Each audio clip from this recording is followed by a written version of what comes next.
sit back and get ready to have the most fun you ever had with an electronic device. Well, LeBron uses, rosin chalk and throws it into the air before the basketball game. Up into the air. I mean, he puts it on his hands. Does that help with the spin rate of his jump shot? I don't know. Maybe Ben Simmons should try some of that. I think so. I think he should. I think Ben Simmons actually had spider tack because the ball didn't leave his hand. Yeah. He went to shoot it, just stayed there.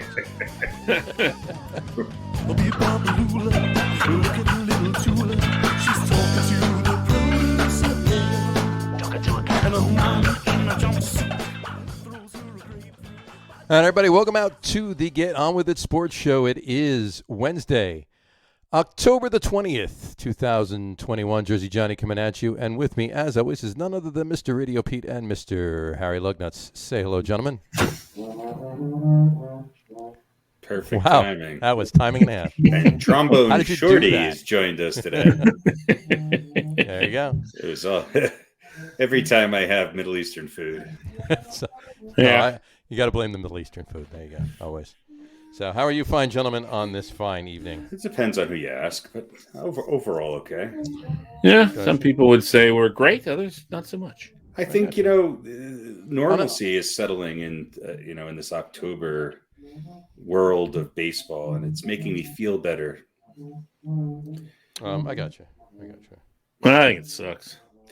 I just don't believe in 88 win teams having the first two games at home against a team that won 106 games. Well, apparently Major League Baseball doesn't believe in that either, so they're doing what they can to rectify the. Oh, sure they are. What's interesting about the Dodgers is that they really have lost two of their top pitchers. I mean, before Scherzer, sure. the Kershaw's out, and then they sign what's his name, and he goes down. I mean, this is they're arguably what their best offensive player this year is gone. Sure. You Got to appreciate what they're doing. Power outage. Right. Well, that's true. So really, three of their top pitchers are out. Yeah, that would normally, be it's incredible. I mean, those three guys would have been three of their four-man rotation in the playoffs. So. Right. I mean, it's nice to be the Yankees with better weather and a place to live other than the Bronx. Yankees with better weather. There you go. Well, I mean, has this not just be? I mean, the Dodgers make better decisions, but they really just. Have we ever seen a trade deadline where you go out and get Trey Turner and Max Scherzer? No. It's just unbelievable. Well, I mean, you got to jump on a fire sale whenever it's happening, right? Right. So they did. Yeah. Yeah. And every ex-Chicago Cub, even if they weren't on the Cubs anymore, has gone. Let's take them all. Even if they went to another team last year. Right. They've been great games. I mean, it's sort of maybe more fun for me to watch this because the Yankees are not participating in it. Mm-hmm. But I think there's been some. So the aggravation factor is out of it for you. Well, yeah, the aggravation factor is out, and these have been some great games. I mean, the comebacks, both games yesterday were fantastic. Sure. I mean, if you're a baseball fan, I think there was a really good balance of really great pitching and defense, some boneheaded defense, and some offense that people want to see. So the ratings for this should be really good for baseball, and I think it's actually pretty good baseball overall. Sure. Well, when it comes to pitching, really good pitching, there wasn't really good pitching in the ninth inning of the Red Sox Astros game yesterday. So no, but there was some really good pitching. Yeah. But unfortunately, it was on the Astros side. Well, no. Also, when look, I'm going to say this about the umpiring. I think there've been a unusually high number of bad balls and strikes calls. Yeah. However, there have. It's been pretty spread out. I don't feel like it's really favored one team or the other as far as volume. Right. However, there have been a couple of instances where it really hurt one team a lot because of the situation that they were in. Sure. And one of those, look, there's no guarantee if that third strike was actually called a third strike that Eovaldi threw, that the Red Sox would have continued on and won the game. But that was a big one was a huge one. To not get a call on a pitch which was more over the plate than a lot of the ones which were called strikes, which were off the plate. Absolutely. And look, it was a gamble to put him in. I understand the logic behind it, and trying to go up 3-0 and all that, but that was a big one that hurt, and the big one against JD Martinez. So situationally, those couple of bad calls really hurt the Red Sox. Doesn't mean they would have won the game. No. But and then look, Evaldi after that threw one out of the strike zone, and then he started giving up hits, and it all kind of fell apart. But it was distressing to see just another really bad call in a really, really big situation. Mm-hmm. But these are the best teams in baseball, and like I said, you can't give them extra outs, whether it be an error or whether it be the umpire doing it. And the Astros are look, they're for all intents and purposes, arguably, and I think clearly arguably, the better team. Mm-hmm. I don't know about that. I mean, I think the Red Sox are playing. I think they're really evenly matched. They just have different strengths. I think the Astros are a lot more streaky. Yeah, but they're looking like they're beginning a streak at the right time. Yeah. So, but both these teams are very, very good, and you can't give them those extra chances. It's kind of a bummer to see in those kind of big situations. Right. Just really bad calls having a big. Yeah.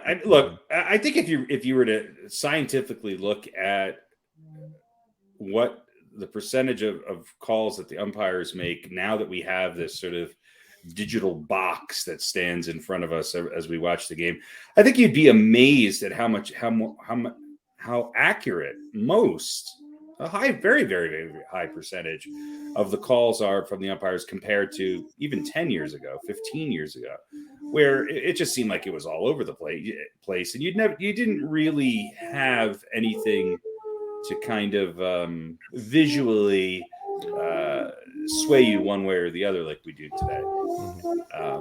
And I got to tell you, which is ironic because I'm playing Nintendo 64 Major League Baseball from 1998, I think it was, or 2000, maybe 2001, and that's exactly what they have, which we have today. It's a little box called the pitching aid. You can turn it on or turn it off, and it shows you where the strike zone is. Again, I don't think it's favored any one team or another. Right. And it hasn't. You're right. I think the majority of it has because of situational. And maybe we can avoid conspiracy theories for 1 week. No, that's what I'm saying. I don't think there's a conspiracy. I really don't. I mean, look, if there was the number of calls, it's been noticeable to me across the board, and it's affected everything. And if Major League Baseball, for both ratings and for face, wanted either of these teams to be in the World Series, it would be the Red Sox. So I agree with that. Yeah, I mean, but they got hosed a couple of times last night. They did. They got hosed. They also got a couple. They've gotten some calls and some luck along the way as well. I will say this: the one thing I want to say about this Red Sox postseason is Brian Cashman, Adam Ottavino. Why did you get rid of him? Anyway. Yeah, that's and this is coming. Whose management is worse in the coming season, the Mets or the Yankees? Because we don't even know who's doing it for the Mets. Yeah, I think at the the moment, Mets nobody is more erratic. At the moment, right now, Sandy Alderson and Steve Cohen are going to be the managers and bench coaches and everything else for the Mets. Maybe that was I think anybody wants the job. I think in the front office, the Mets throw spaghetti at the wall to see what sticks, and the Yankees, they there's no spaghetti. They already know. They've already made their mind up about everything. This whole will Boone stay? Oh, and then they re-sign it for 3 years with the option for a fourth. Right. Well, that doesn't mean he's going to be there for 3 years. Well, I heard something about the fact that it's a nice vote of confidence. Right. I heard something about the fact that Brian Cashman's a little bit happier about the situation because he had a talk with Hal Steinbrenner, and the wallet's going to open up a little bit more. There's going to be a lot less restrictions on spending than there have been over the last couple of years, according to what I read. I don't know how true or not it is, but we'll see. And we have musical interlude behind us while we speak tonight. This is a nice music bed. The Hofstra marching band is practicing in the next room. That's good. So, but listen, I don't know if it's so much spaghetti for the Mets. Mm-hmm. I want to know why they can't get who they. I think it's more like throwing water against the wall and seeing what sticks. Well, I mean, they've made some good signings. I mean, look, you guys were over the moon for Lindor, and obviously, I think he'll have a better year next year. No, I'm talking about who's going to run the team. Oh yeah, no, that's how far down the list? Let's look at it this way. A week and a half ago, Theo Epstein is out of it because Theo Epstein and Steve Cohen agreed that it wasn't a good fit. Okay. What is the real right? What is that? We need the Bart Scott translator on. But are you guys more concerned with a change in the front office, or are you more concerned about who's going to be your manager overall? But they're not going to hire a manager until they hire the front office. That's the problem. So, so Theo Epstein's out. Over the weekend, the Brewers denied the Mets, second year in a row, denied the Mets the ability to talk to their GM David Stearns. Yep. And just yesterday, Billy Beane removed his name from consideration for the job as well. My question is why? Yeah, exactly. Why is Theo Epstein not a good fit? What is that because of the ownership? I don't think it's the ownership. Not the ownership. My question is it Sandy Alderson? Right. Yeah, it's the fact that there's somebody else standing in their way. It's got to be Sandy Alderson. Because no matter what position they're in, Sandy Alderson is still going to have the final decision. And he's going to be the one pulling the strings. What is he even there for? That's my question. Why is he? Why is there that? Not every team has that sort of intermediate. It's an extra level of. It's usually one of the owners is that position himself, and Steve Cohen doesn't know about the business, so that's why. Well, obviously, you could argue neither. Sandy Alderson. Well, I mean, Sandy Alderson did. It's kind of It's time to I mean, it's not that Alderson is. I don't think that he knows baseball, but I think you're not going to get anybody in that's going to be beneficial to moving the Mets forward while he's there, because he's the one that's going to make all the decisions. No matter what you say, he's got to sign off on. Let's put it that way. He's got to sign off on everything you do. Then own it and make him GM and get a coach. Well, here's the thing. The bottom line is, if this continues much longer, where nobody is looking for that president of baseball ops or GM job, and they're not able to get anybody in that's worth it, you're going to see Sandy Alderson be team president, acting team president of baseball ops, and acting GM. He's going to do all three like he has been for the last 6 months or whatever it is from whenever they got rid of Jerry Porter and just get it over with. Get Carlos Beltran in there. No. Get Buck Showalter in there. Well, that makes too much sense, though, John. They're not going to bring in Buck Showalter. Buck Showalter's not going to want to step into that situation. No, he's not. He's not, because Sandy Alderson is pushing the analytics and everything else, and Buck Showalter's saying, "Screw you! I don't want analytics. I know how to manage. Let me manage." You know what though? If I don't really know what the job of the president of baseball operations is. Was that George Costanza's job on Seinfeld? Exactly. Because Alderson is to get the consultants, right? Basically, and then you've got there's a GM and a president of baseball operations. It's redundancy. That was my point. So it's the job of the president of baseball operations is to listen to what the team president says and tell the general manager what to do. Yeah. So, I mean, if they were kind of like. If there was Buck Showalter and Sandy Alderson and maybe a couple of talking heads, then maybe Buck is interested in that, because he'll come in and he'll say, well, I'm going to do what I'm going to do. And if you guys are going to fire me, if I win, then you can't fire me. But if you're going to fire me for not following the analytics exactly and all that, then fine. I'll go back to, being on TV or whatever. Right. But if there's, strong baseball personalities in those other two positions, to me, that makes the job way, way less attractive for anyone, unless someone wants to come in and just be a puppet, right? And do, as far as the coach goes and do what their manager and do what they're told.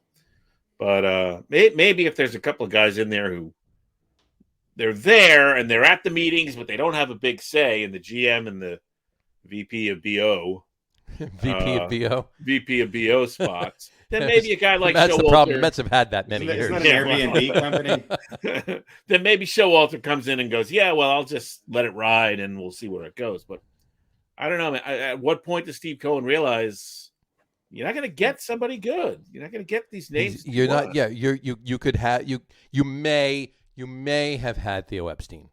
You could have had Billy Beane.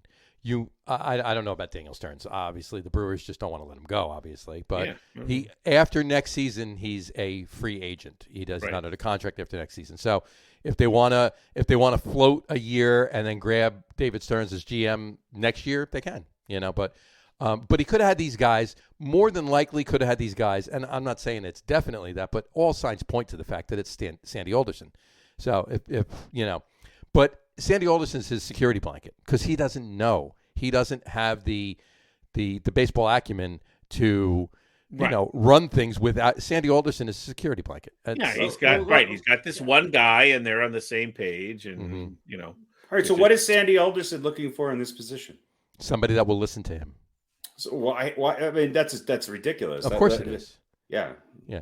Well, maybe he's not looking for somebody that will listen to him, but everybody that's coming in there is believing that that's what's going to happen. So whether it's going to be true or not, it's true to them. It's his job to reach out to these people and say, "Hey, look, we've come up short. This is what I need to." Even if it is collaborative, that's fine. Mm-hmm. It seems like he wants another shot at building a team, but doesn't want that fireable title. Doesn't want to have the job that it's going to go if it goes south. Right. Kind of like being the GM of the Yankees. Yeah, he wants to be above all that. Yeah. So that if things go south, well, then you got to fire the manager, you got to fire the GM. Right. But you're not going to fire the consultant. And the VP of BO is exactly. I don't know. Maybe I think you're right, John. Just the guy who takes the note from Alderson and runs it down the hall. Here you go. Right, exactly. Hands it to the GM. This is what the man wants you to do. You do it. It's not. If this is Uncle Steve putting his stamp on the Mets, then we need a new stamp. It was a weird year for them. Oh, it was, but I mean, he's not. Yeah. It does seem like he's taking definitive action. No, he's just kind of finding pieces that are going to fit into this badly framed puzzle. Well, spending money is one point, but he's got to get this front office shit down. It's the only way this is going to work. I don't care how many people you got. I mean, there's talk now that they could very, very likely re-sign Baez now in the offseason, and he could stay at a Met and play second.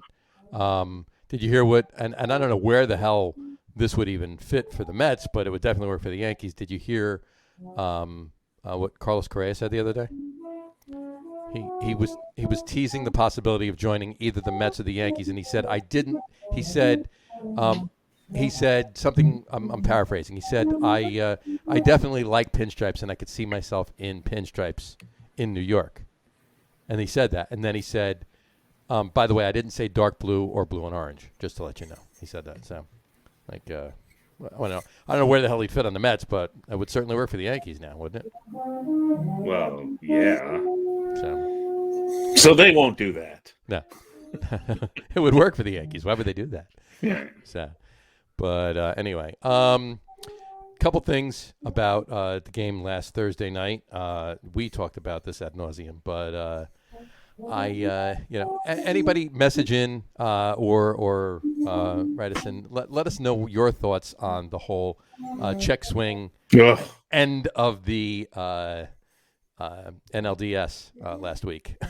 So it seems like a million years ago, but it seems like a million years ago, but it was a bad call, but in real time, it didn't seem like a horrible call. And at the same time, you have to protect the plate on that. You committed. You shouldn't. Your bat. If you're not going to swing, then your bat shouldn't come off your shoulder. Anyway. Well, yeah, but you know what? There's been a million check swings, and that one. You know what? If it's close, I get it, but that one wasn't even close. There is not the bat didn't the tip of the barrel of the bat didn't even pass his back hip, let alone his front hip, and the tip of the bat was not anywhere near exposed to first base. There is no way he saw something that could have been considered strike three. There isn't. Yeah, he did. I'm not going conspiracy theories here. I'm just saying it was a horrible call. It was a bad ump. Yeah, that was stupid. And you can't end a series on a judgment call. That's just absurd. It really is. But anyway, that's my take. That was a bad call. It was a bad call. Kudos to the Red Sox. Right, here you go. 3 Grand Slams. It's a horrible picture, but 3 Grand Slams. It's the most ever in one postseason series. J.D. Martinez, Rafael Devers, and Kyle Schwarber. Schwarber with a side of hummus. Hit them. So there you go. Kudos to them. Most ever in a postseason series. Yeah, they're still going to lose. They're down 7-1 in the top of the ninth, so they're 1 game away from being eliminated. Yep. And that's what I'm more excited about than the 3 Grand Slams. But yes. Astros, Dodgers. Do we like that? No.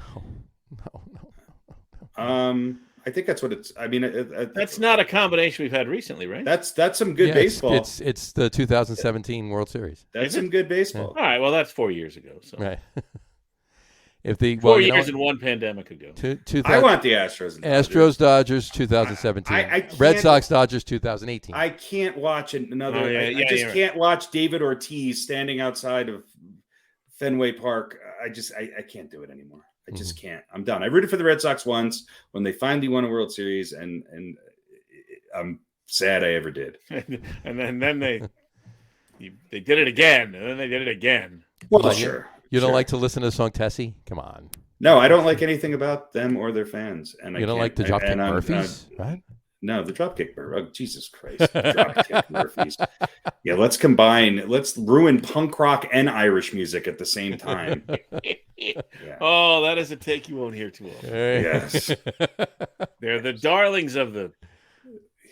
You got love it. There you go. Ska and rock. So there you go. You got top of the ninth. Astros are leading. Yeah, so the Astros. We know the Astros. Red Sox had a nice run, but they're not going to win the next 2 games. You never know. What? They got the bottom of the ninth. They've done it before. They've come back from being down 7-1 or 7-0, I believe, if memory serves, in a game back in 2004. The bottom of the ninth. That wasn't against the Astros. Well, it wasn't. It was against the Yankees. They might not come back tonight, but the series is far from over. I mean, they're two really evenly matched teams. I think both of these teams are really good. And let's they might be favored against the Dodgers or the Braves. That's true. Well, let's go back to the 2019 World Series. The Astros won all 3 of their away games, but lost all 4 of their home games in the World Series. So yeah, there's something to be said there. So we'll see what happens. Anyway, so there you go. And the Braves and Dodgers, it's the bottom of first.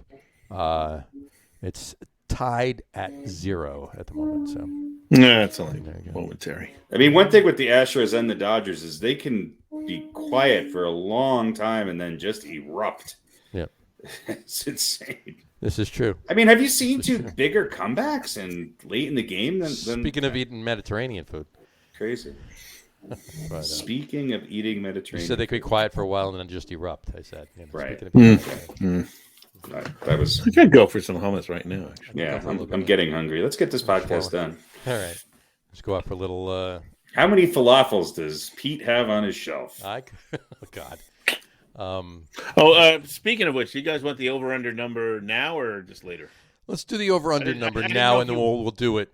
I didn't know if you wanted to ponder the number for a while or just wait till later to do it. It's my favorite part of the podcast. Let's do it. Give the number now because we're done with baseball, and then we'll move on to football. And we'll what was it again? All right. So very quickly, it's a bag of hats. Bag of hats. That's right. The hats that you bag bought. Of hats. Which now we know there's one. Which I was wearing last week. That counts? That counts. This one counts. Mm-hmm. And then there's this other one, which was lying around. So that's 2. And then there's 2. Hold the bag up again. We have the Roots bag. And this is a pretty... Now, that could go any way. I mean... average size shopping bag. Right. And all the hats are the same. They're all black hats. There you go. So we know we have 2. Mm-hmm. And the over/under. Now, is there anything else in that bag? Nothing else in the bag. Okay. Just I bought all these hats when I was with Panera, and they came in a box, and I put them in this bag. All right, give it to us. What's the over-under? So the over-under for your ponderance is a 10.5. 10.5. 10.5. I'll keep these two over here. All right. There we go. So think about that, and then as long as we remember to do it later on. Oh, we will. We will. So there you go. All right. I may use the hamster to announce what the number is, too. That could be interesting. The talking hamster. We could try that. I want to incorporate the good things. Incorporate a former over-under in this week's over-under. Yeah. There you go. That's right. I like that. There you go. That's good marketing. I don't remember how many hamsters are in there. You don't remember the hamster? I mean, I remember the hamster, but I don't remember it as being part of an over-under. Yeah, it was an over-under. It was just a couple weeks ago. All right. That was on the shelf, though. The new over-under for the hamsters is how many are up my ass. That's right. Probably more than the hats. Please don't. I think we'll take your word for it, though. You don't have to take. What was the number? Was it 2.5 or 1.5? I think it was 1.5. It's 1.5. So I'm going over with that. Yeah, I was going to say you go over.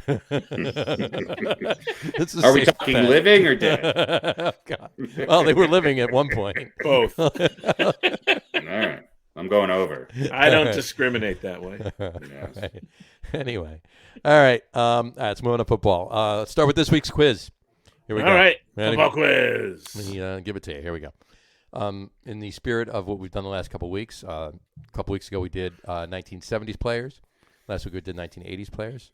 This week we're going to do 1990s players. Wow. There we go. So, same thing. Same list for both of you. 4 stay, 2 go. I'm going to give you 6. 4 of them stay, 2 of them go. I'm giving you a linebacker, a quarterback, a cornerback, a running back, a defensive tackle, and a wide receiver. So here we go. 1990s players. I'm giving you 6. 4 of them stay, 2 got to go. Here we go. Derek Thomas, Steve Young, Rod Woodson, Barry Sanders, John Randall, and Tim Brown. We got to keep 4. Got to keep 4. 2 got to go. Once again, Derek Thomas, Steve Young, Rod Woodson, Barry Sanders, John Randall, and Tim Brown. Keep 4. 2 go. Pete, you're up first. All right. Steve Young is going to stay. Young is staying. Mm-hmm. Who else? John Randall's going to stay. All righty. Who was the first one? Derek Thomas. Oh, man. Arguably the second best outside linebacker of all time. I know. All right. It's not going to leave me with much offense, but I think Barry and Tim Brown are gone. Barry and Tim Brown are gone, so you're keeping all defense and Steve Young. Yep. Keeping Derek Thomas, Rod Woodson, John Randall, and Steve Young. You know what? I'll trade Woodson for Tim Brown. For Tim Brown. No Barry. No Barry Love. No, Steve's got to throw to somebody. Barry's great, but you know. Okay. Those -6 yard carries are. Okay. So, you got no O-line here, so I guess you got it. Yeah. So Young, Brown, Randall, and Thomas. Here you go. Harry? I'm getting rid of Randall and Brown. You're getting rid of Randall and Brown. Yeah. So you're keeping Derek Thomas? I'm keeping arguably the best running back of all time, the second best outside linebacker of all time, one of the top 5 quarterbacks probably of all time. Yes. And Rod Woodson. Because you can't find a Rod Woodson. It's very difficult to find a Rod Woodson. So, all right, so you got Derek Thomas, Steve Young, Rod Woodson, and Barry Sanders. Yes. All righty. There you go. All right, cool. There's today's quiz. And they will meet in the vibrating football game. Dave Scardino concurs with you, Harry. Randall and Brown gone. Of course, because I'm right. There you go. No respect for John Randall. There you go. No respect for Barry Sanders. I know he was a systems running back. He was in a system with nobody else around him, nobody to help him, and he put up some of the best numbers of all time. I said that you didn't have any offensive line. Neither did the Lions when Barry Sanders was there. What did he win? Why? That's why all the great Lions retire early, because they're about to go insane. What did he win? Come on. Oh, listen, I got a couple of baseball things. What did John Randall ever win? A lot of respect. A lot of respect. So I don't know if you read this. I'm sorry to go back to baseball. There's just a couple things I wanted to. Should I switch to the background? No. There's a lot of players from the Dominican Republic in the majors. Okay. Really? And yeah, you might have heard. I never knew that. I thought there were a lot of guys from Cocoa Beach, Florida. I thought they were all from Hoboken. So Major League Baseball is announcing that they are going to donate $300,000 towards construction and or renovation of 30 baseball fields in underprivileged areas throughout the Dominican Republic. So you can look at this as a great thing. Or a training camp. Major League Baseball helping out these poor kids in a poor country. Or you can say, well, it's a de facto farm system, so they're really just kind of helping themselves. Well, it's probably a little both. Get your. What they're basically saying is that poor kids in America are not going to play baseball as well as poor kids in. Well, listen, there could be nicer fields in the Dominican Republic, and who knows? This is true. Anyway, I just thought I would. That's interesting. Thought I would bring that up. Very interesting. Good point. Nice. So, and the other thing is. Forest Hill Academy, the Atlanta school formerly known as the Forest Hill Academy, is making sure that Hank Aaron's legacy remains alive, which why wouldn't it? The school has been renamed Henry Louis Hank Aaron New Beginnings Academy. Yeah, This is, I forget exactly where in Georgia this is, but yeah, kudos. The school, previously named for Nathan Bedford Forrest. Previously the Michael Vick School of Veterinary. You know what? It's even worse than that. Forrest was a Confederate general and also an active KKK member. Lovely. Well, so like here it is. For Stapleton. Here, Only 2021, and they're renaming the school. Renaming it. There you go. That's good. So, just in case you were wondering, this is not a Hank Aaron jersey. No. Yeah. Oh, so all right. So this it was going to be the John Gruden School of the John Gruden International School of Hospitality. Misogyny. Misogyny. You mean I can go there and learn how to massage people? No. Yeah. Not massage. No. So good for the folks down there. O.J. Simpson Law School. Getting around to the Sean Watson School of. There's some chatter about Deshaun Watson these days. Yeah. Well, listen, it was either Hank Aaron or Richard Jewell. Named the school after Atlanta's other. Oh, those were the two finalists. I think so. Yeah. Right. In Pete's world, those are the two most famous people from Atlanta. From Atlanta, right? Yeah. Well, that's just the one that comes to mind. There you go. Yeah. Not the Ted Turner School. Well, no, because he's already got enough in Atlanta. I don't know if you guys saw I think it was a Clint Eastwood joint. The Richard Jewell movie. Yes. I haven't seen it, but I want to. Yeah. It was pretty good. It was good. So anyway, that's my little baseball tidbit. There you go. There All right. Go. Back to football. I want to bring up one thing, football wise. By the way, in case you're wondering, just one thing first, and then we'll get into some other things.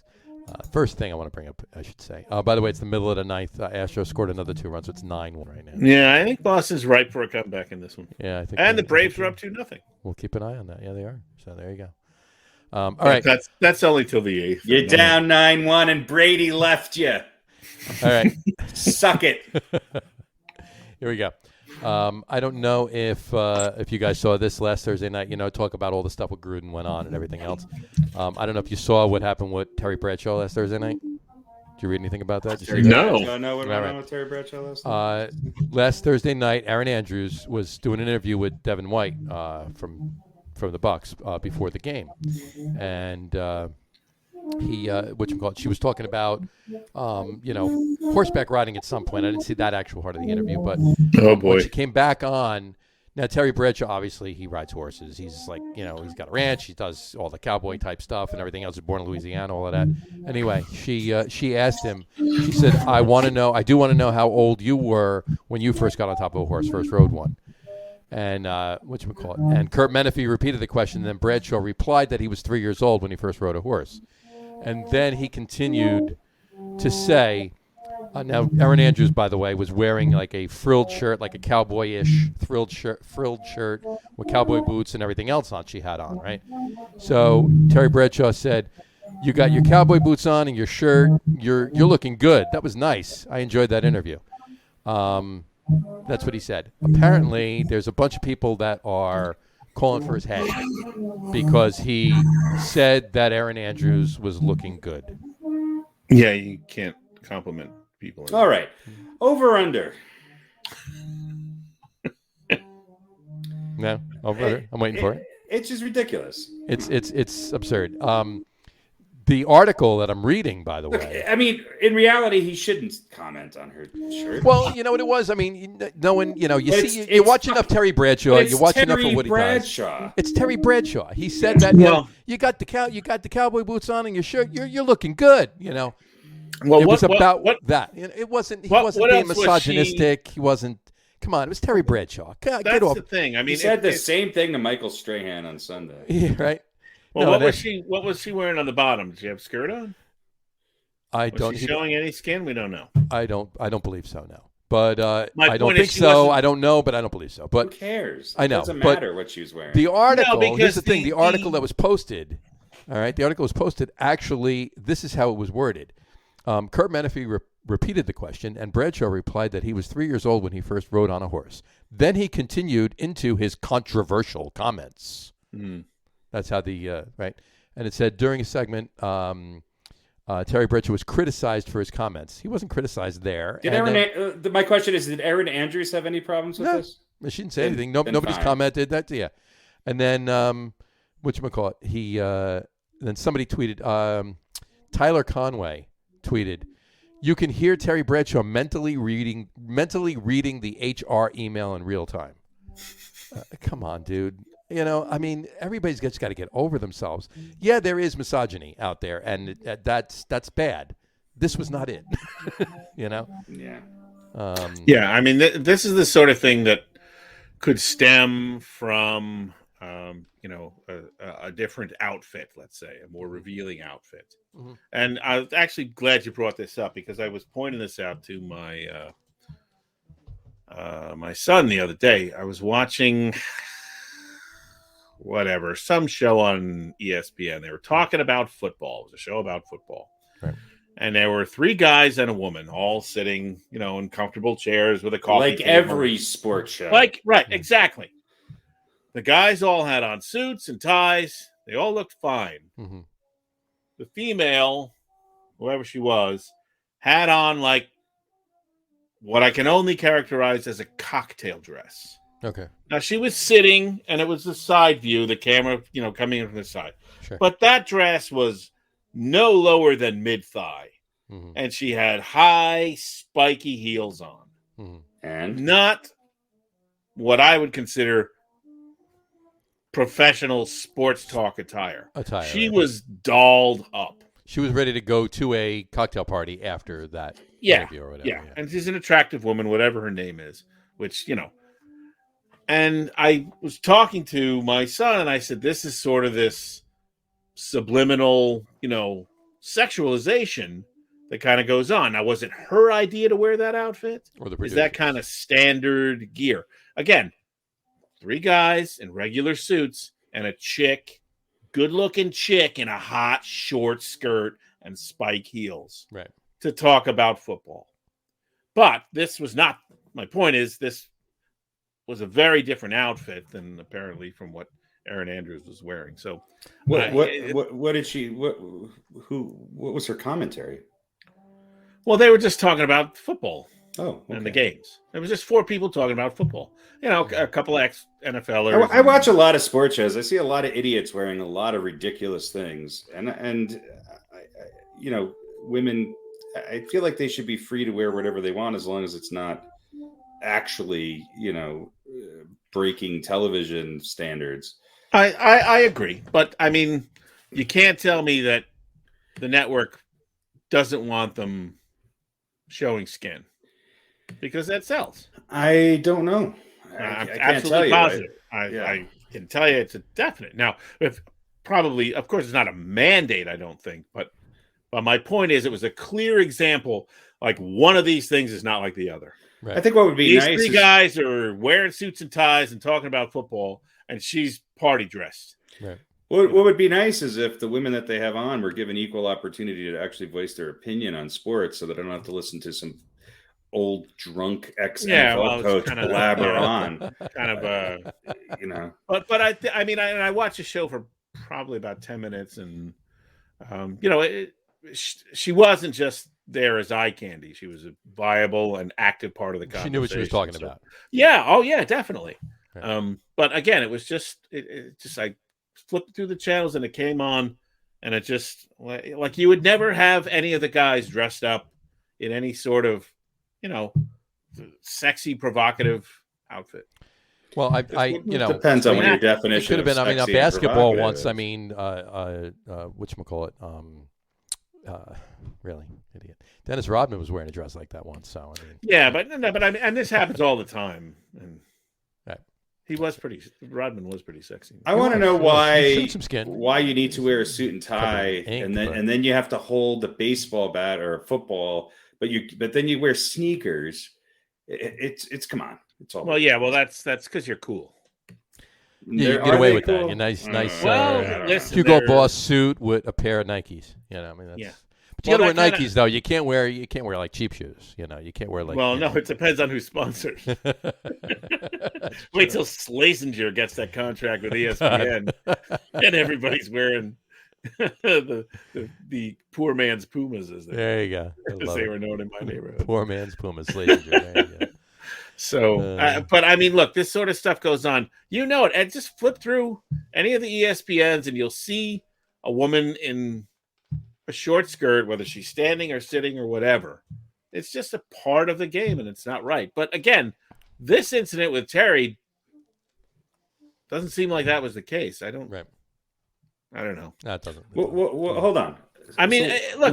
So if somebody was wearing a short skirt, then they're allowed to make an inappropriate comment? No, I'm saying I think that the comment would have been a little bit more understandable to say, "Hey, he shouldn't have said that." I think that's where he was going with that. Yeah, because there was skin on that, and she was sexy and provocative, and hey, you're looking good. That's taking it to a different level, but. For what she was wearing and for what he said and what the context was and who he was saying it, I mean, it's Terry Bradshaw. It wasn't, some other schmo or somebody that could be a misogynist or whatever. Well, maybe instead of worrying about what people wear, maybe we should just worry more about consistent standards of what's right and wrong to say when we comment on people. And I'm not saying what Terry Bradshaw said was wrong. I'm sure it was in the context of, hey, you're looking pretty Western.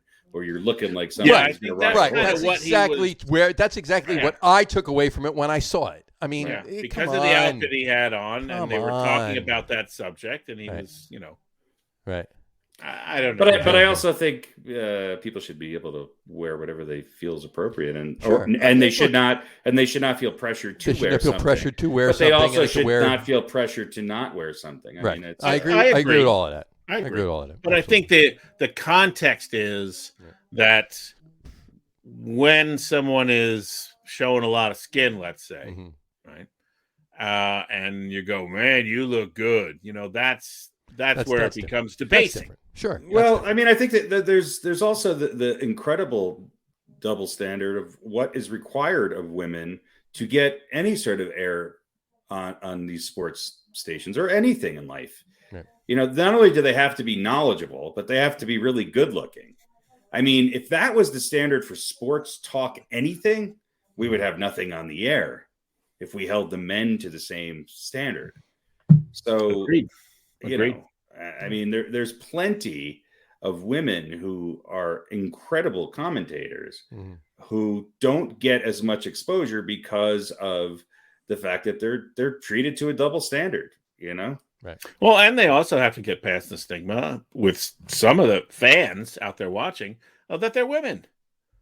And there are guys. There are guys out there who go, women should be. Less and less of that.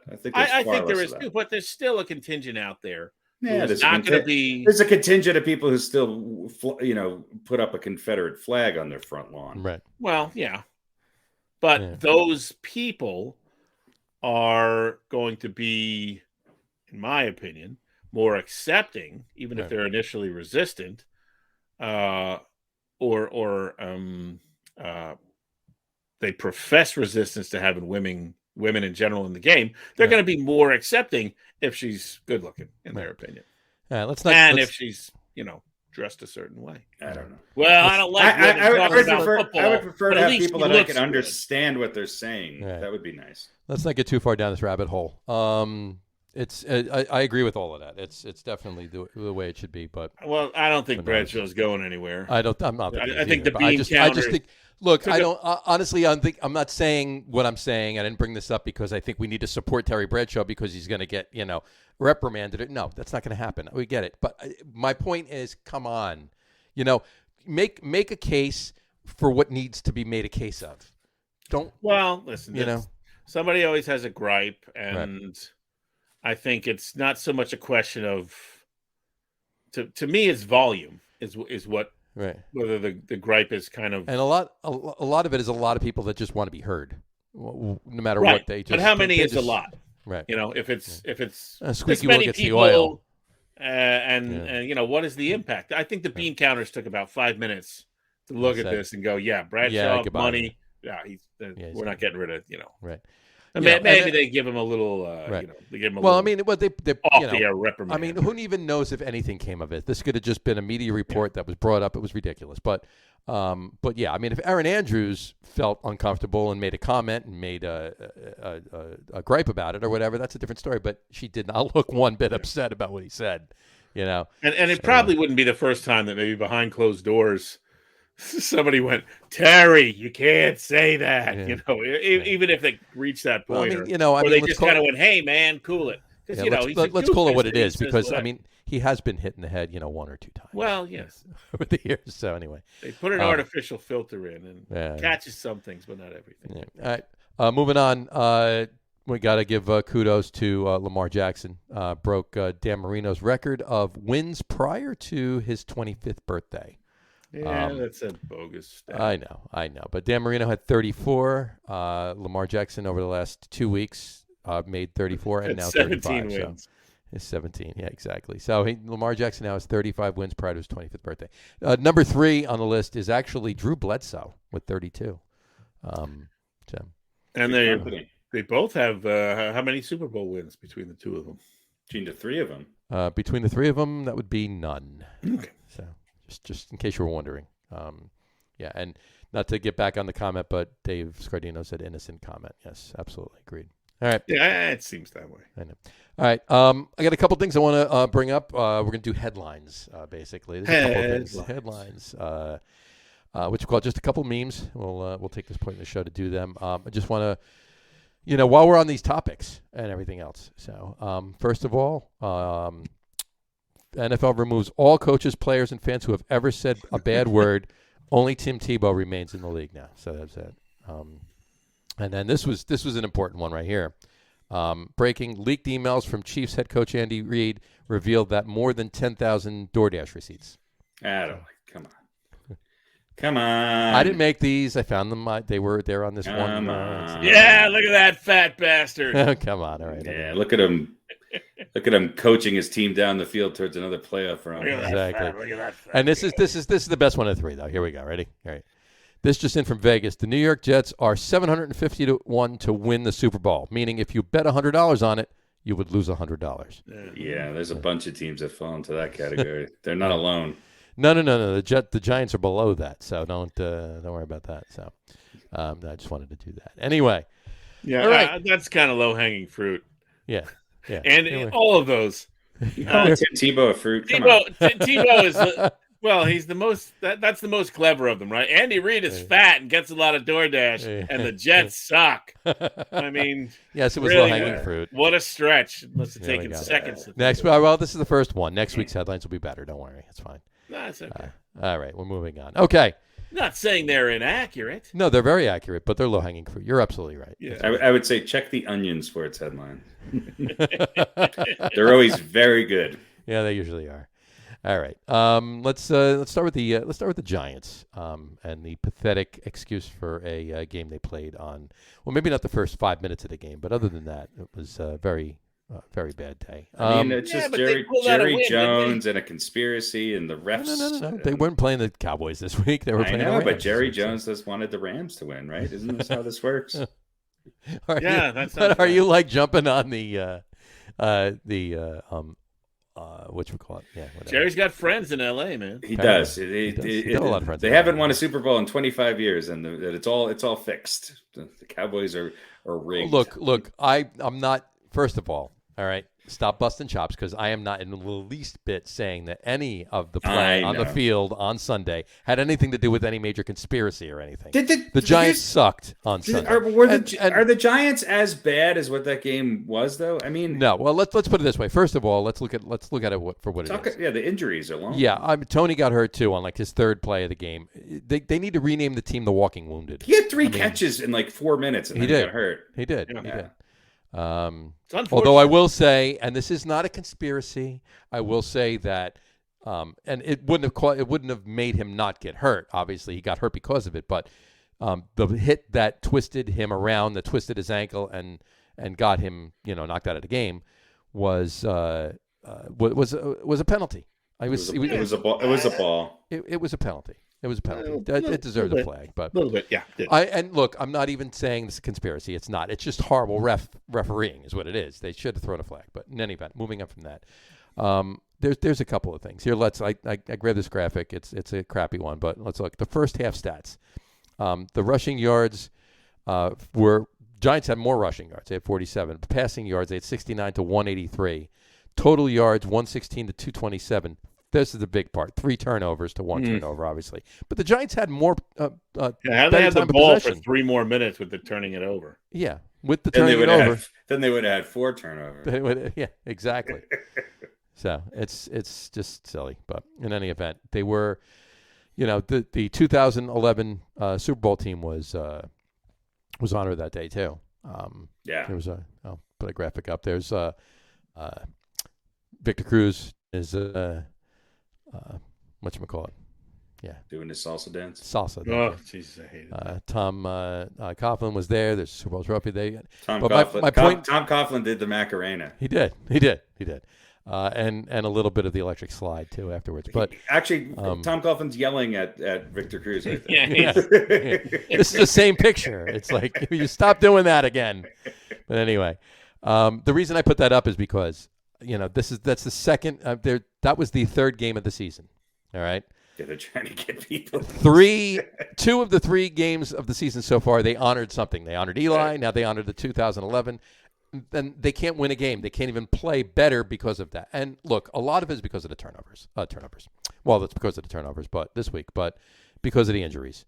And you're never gonna, you're not gonna know. Here, I'm gonna jump down to this graphic. Kim Jones, Kim Jones. She tweeted this the other day. She said, "Can be difficult during a season to assess if you're watching a bad team playing to its level or an average or so team that's been." Deflated by injuries. New York Giants are flawed and in need of a change, particularly at an executive position, in her opinion.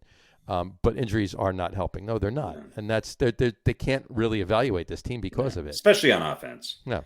I mean, I think everybody's out. There's, Sterling Shepard's back. That's it. Everybody else is second and third string. I think when the Giants had some assembly of some players actually on the field, I think you would have to argue that the offense looked a little better. Their inability to score was typically an ongoing thing that the Giants had. Right. And I think you can assess that the defense was not as good as we thought it was going to be. In fact, it's probably worse than it was last year. And I think there's many reasons for it, but I think the 2 biggest outstanding glaring factors in that, and we've talked about this before, is obviously Blake Martinez getting hurt for the season. Yeah, it's a huge loss. Huge, and them not re-signing Dalvin Tomlinson. And this and their inability to change the scheme that they run that seems to not work for anybody. No, not at all. Not at all. Although this did come up. You've seen this before. Whatchamacallit, or maybe you haven't seen this before. There's a picture going around of the Giants in the third quarter. This is the actual team picture, active play from the third quarter of the game last Sunday, right there. Well, obviously the field conditions were a little rough. The field conditions were horrible, but there they were trying to make their way down the field, moving very slowly, but they were getting there. But that's right. Anyway, those of you watching the audio podcast, this is a dumpster on fire in a flood. There you go. So. It's like a snowstorm flood. Kind of crazy. I'll put it back up again. Is that a Green Bay flood? I think it's just moving water. Just moving water, so it's not a dumpster on an steady. iceberg. It's not a dumpster on an iceberg. Floating down a river. No, not at all. Okay. There's a construction sign in back. I can't read it, but I can't make it out. But anyway, yeah. So that's pretty much that. I don't know. Well, what are the prospects for the Giants' injuries? I mean, enlighten me, because I find it hard to get any accurate updates as to who might be back and when. Tony is going to miss at least a week. Kadarius Toney's going to miss at least a week. Galladay is week to week. Saquon Barkley is week to week. There's a few others, obviously, but I don't know. There's too many to obviously. Is gone for the Gates is gone for the season with that horrible leg break, and then too many. Obviously, Blake Martinez gone for the season, so they have a lot. There's too many to really sit here and list. I mean, they really have been really decimated by injuries. Well, and it seems like they take a step forward maybe in their offensive line play, and then they take 3 steps back. Yeah, the offensive line gels a little bit, and then 2 or 3 people get hurt, and then all of a sudden, everybody else, all the position players and the skill positions, everybody's going down. So seems like the Andrew Thomas, Nate Solder experiment is maybe not working. Yeah, Andrew Thomas is going to miss a couple of weeks now too. Yeah. So, but yeah, I don't know what to say about it anymore. But there you go. Here's the Giants' offense this season. Throw this graphic up. This is their offense this season. 19 points per game. They rank 27th in the NFL. 360.7 yards per game. This is their best one of these. They rank 16th in the NFL. So they're halfway. They're midway with that. Third down percentage, 36%, 24th in the NFL. And turnovers per game, 1.5. They're 24th in the NFL too. So. Well, yeah, and the turnovers kill you. But that graph tells you kind of what I was saying, is that they're not great, but they're not bad at actually moving the ball. They just can't convert third downs, and they can't put the ball in the end zone. No, they can't. So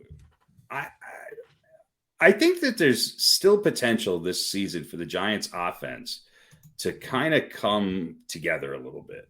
Mm-hmm. Whether or not that's going to translate into wins, I don't know, but you kind of get the sense every once in a while that they're almost there. They were almost there. They have too many weapons in the receiving core for them to not break loose if they can get 3 or 4 of these key guys playing at the same time. And the offensive line, and I think it also depends on them doing the short passing game, dumping it down and not putting Daniel Jones in a position where he has to stay in the pocket for a long time, which ultimately leads for any quarterback to the potential for increased in turnovers. And then it becomes the potential for me to post this on Facebook right there. Yeah. It says, folks listening to the audio podcast, it says presenting Daniel Jones the turnover machine. So there you go.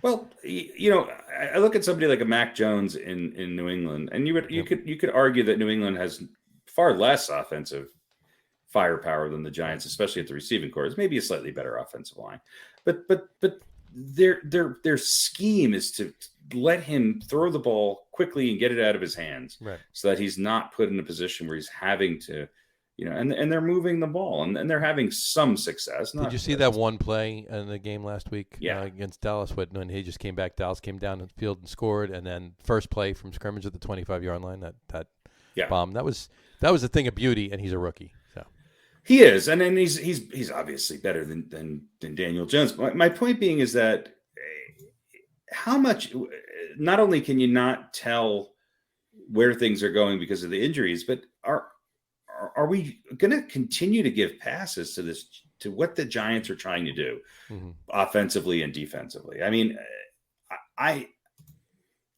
the offensive play calling is just mind-boggling sometimes. It is. Well, here's the other thing too, and I'm not in any way, shape, or form sticking up for Jason Garrett or any of the plays that he calls or anybody else is calling for that matter. But the playbook, I can only assume, because obviously I haven't seen this, obviously, but I can only assume that the playbook that he would have been using if everyone was healthy is a lot different than the one he's using now. It's dumbed down because he's got second and third stringers in there, people that he signed off the practice squad because everybody else is getting injured using it. So obviously they're not, he's not going with these A-line plays that he's developed. I can only assume. And you can only hope that really there are better plays out there than the ones he's actually running. But I don't think it's necessarily just the plays. I think it's the scheme. I think they're trying to fit around, a square peg in a round hole, right? Which sometimes works if the square peg is small enough. Right. But it doesn't seem in this case that it is. True. Very true. Anyway. All right. Well, you know what? They got Carolina this week coming up. We'll talk more about that in Beaten by the Coin. In the fourth hour of our podcast. The fourth hour of the podcast. But, Carolina is favored by 3. And the Giants are home. Carolina's favored by 3. It's 1 o'clock game on Sunday. And the over-under is 43 points. That's the over-under. So, there you go. I'll take Carolina and the under. Carolina and the under. There you go. Maybe. We'll see what happens. There's one bright spot in any of the trades or anything else that the Giants have done, and we'll wrap up the Giants talk right now. But and that would be this graphic right here. Odell Beckham Jr. His 2000. This is receiving yards per game. 2014, 108.8. 2015, 96.7. 2016, 85.4. 2017, 75.5. 18, 87.7. Then he goes to the. Then he's over in Cleveland. 2019, 64.7. 2020, 45.6. 2021, 41.3. So, yeah.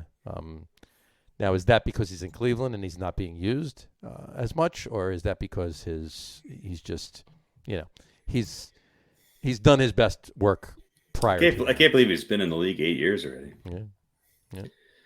I don't know. I mean, I think part of it is... Yeah, I think it's all of the above.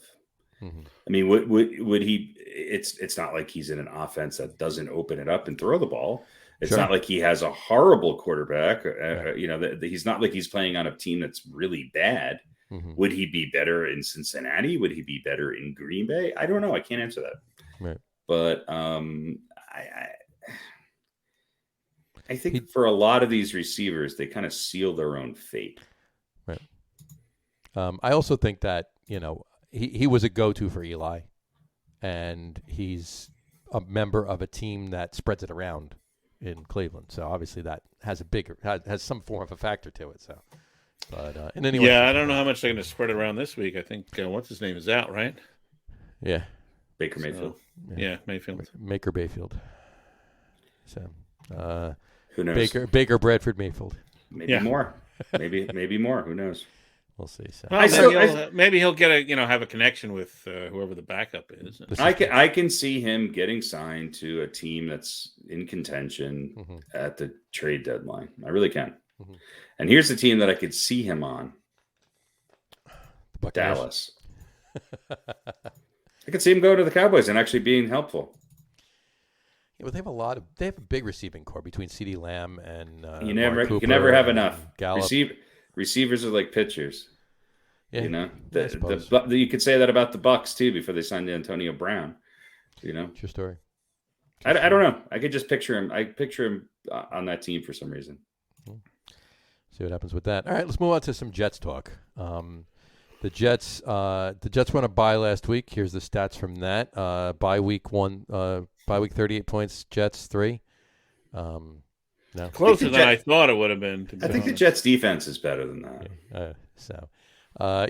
They are. That was another graphic I found there. So sorry about that. Anyway, no, they were on a bye last week, so they had a chance to get a little rested. I read something with Robert Saleh the other day. Said they're gonna mix it up a little bit, or they solidified a few things. But in any event, they have the Patriots this week. They're going up to Foxborough to take on the Pats. Same game time as the Giants game. They're both 1:00 games. Doesn't this have Jets upset written all over it? Come on. Nope. At least you're confident. It really doesn't. I think the Jets are going to win more games than the Giants this year, and that might be 2. But I think this is a winnable game for the Jets. I don't think they will, but I think it's winnable. I got you. I did forget to play this before we actually get into too much Jets talk. Are the Jets gonna win today? No. I mean yes. I mean no. I mean yes. I mean no. I mean yes. I mean no. Who knows? I don't know. I know they're not. They're not gonna win. Yeah. Just not gonna Listen, happen. the Patriots are a team that's probably going to get some level of significantly better over the course of the season. And yeah, I think they did against the Cowboys, and now they're going against the Jets and Belichick, and you talked about Mac and Cheese being in exactly the right place and having the right system for him. And the Jets are coming off a week after a trip to England, and I don't know. I think the Jets are still working on their identity, and the Patriots are kind of finding theirs. They sort of have a blueprint for theirs at the very least, and they're going to build on that. And I think the Jets are still looking. Gotcha. We don't know where the Jets are, right? Yeah. I think you know where they're at. I think that they're pretty consistently taking some small steps forward every week. They're still the youngest team in the league. They haven't.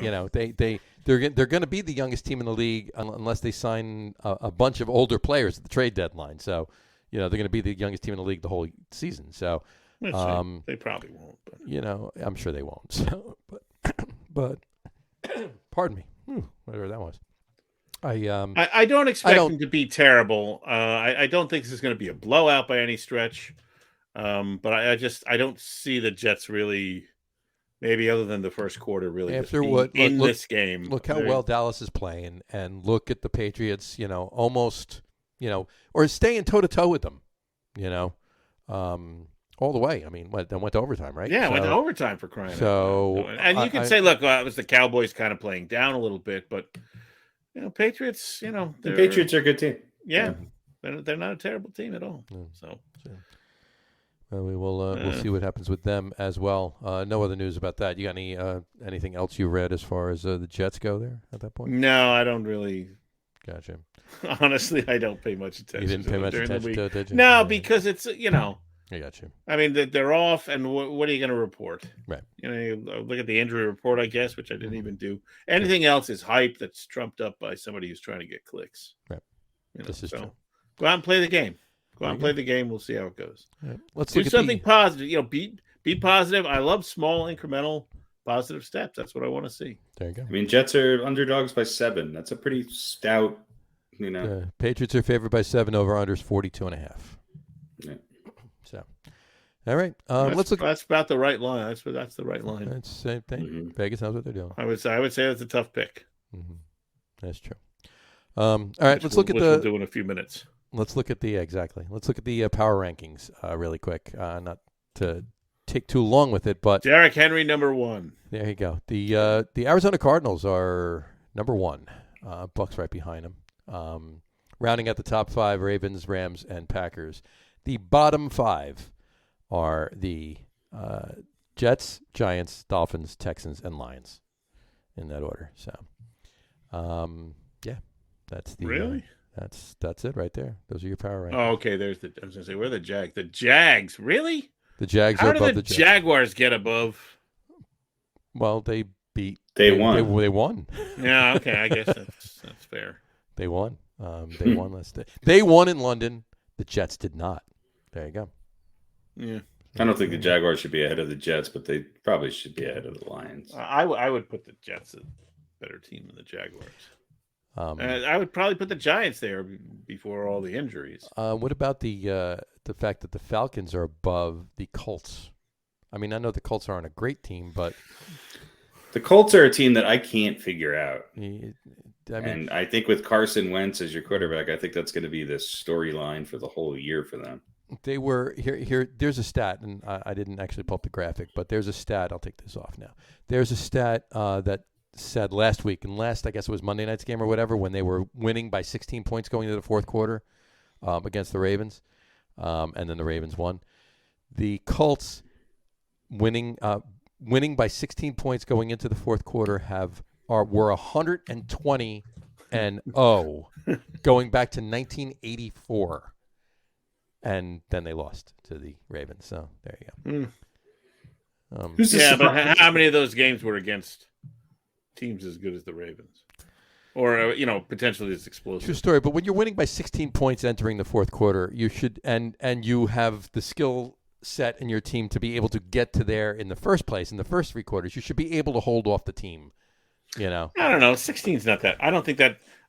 I would say that's a more impressive stat before the offensive explosion that we've seen over the last several years. I suppose.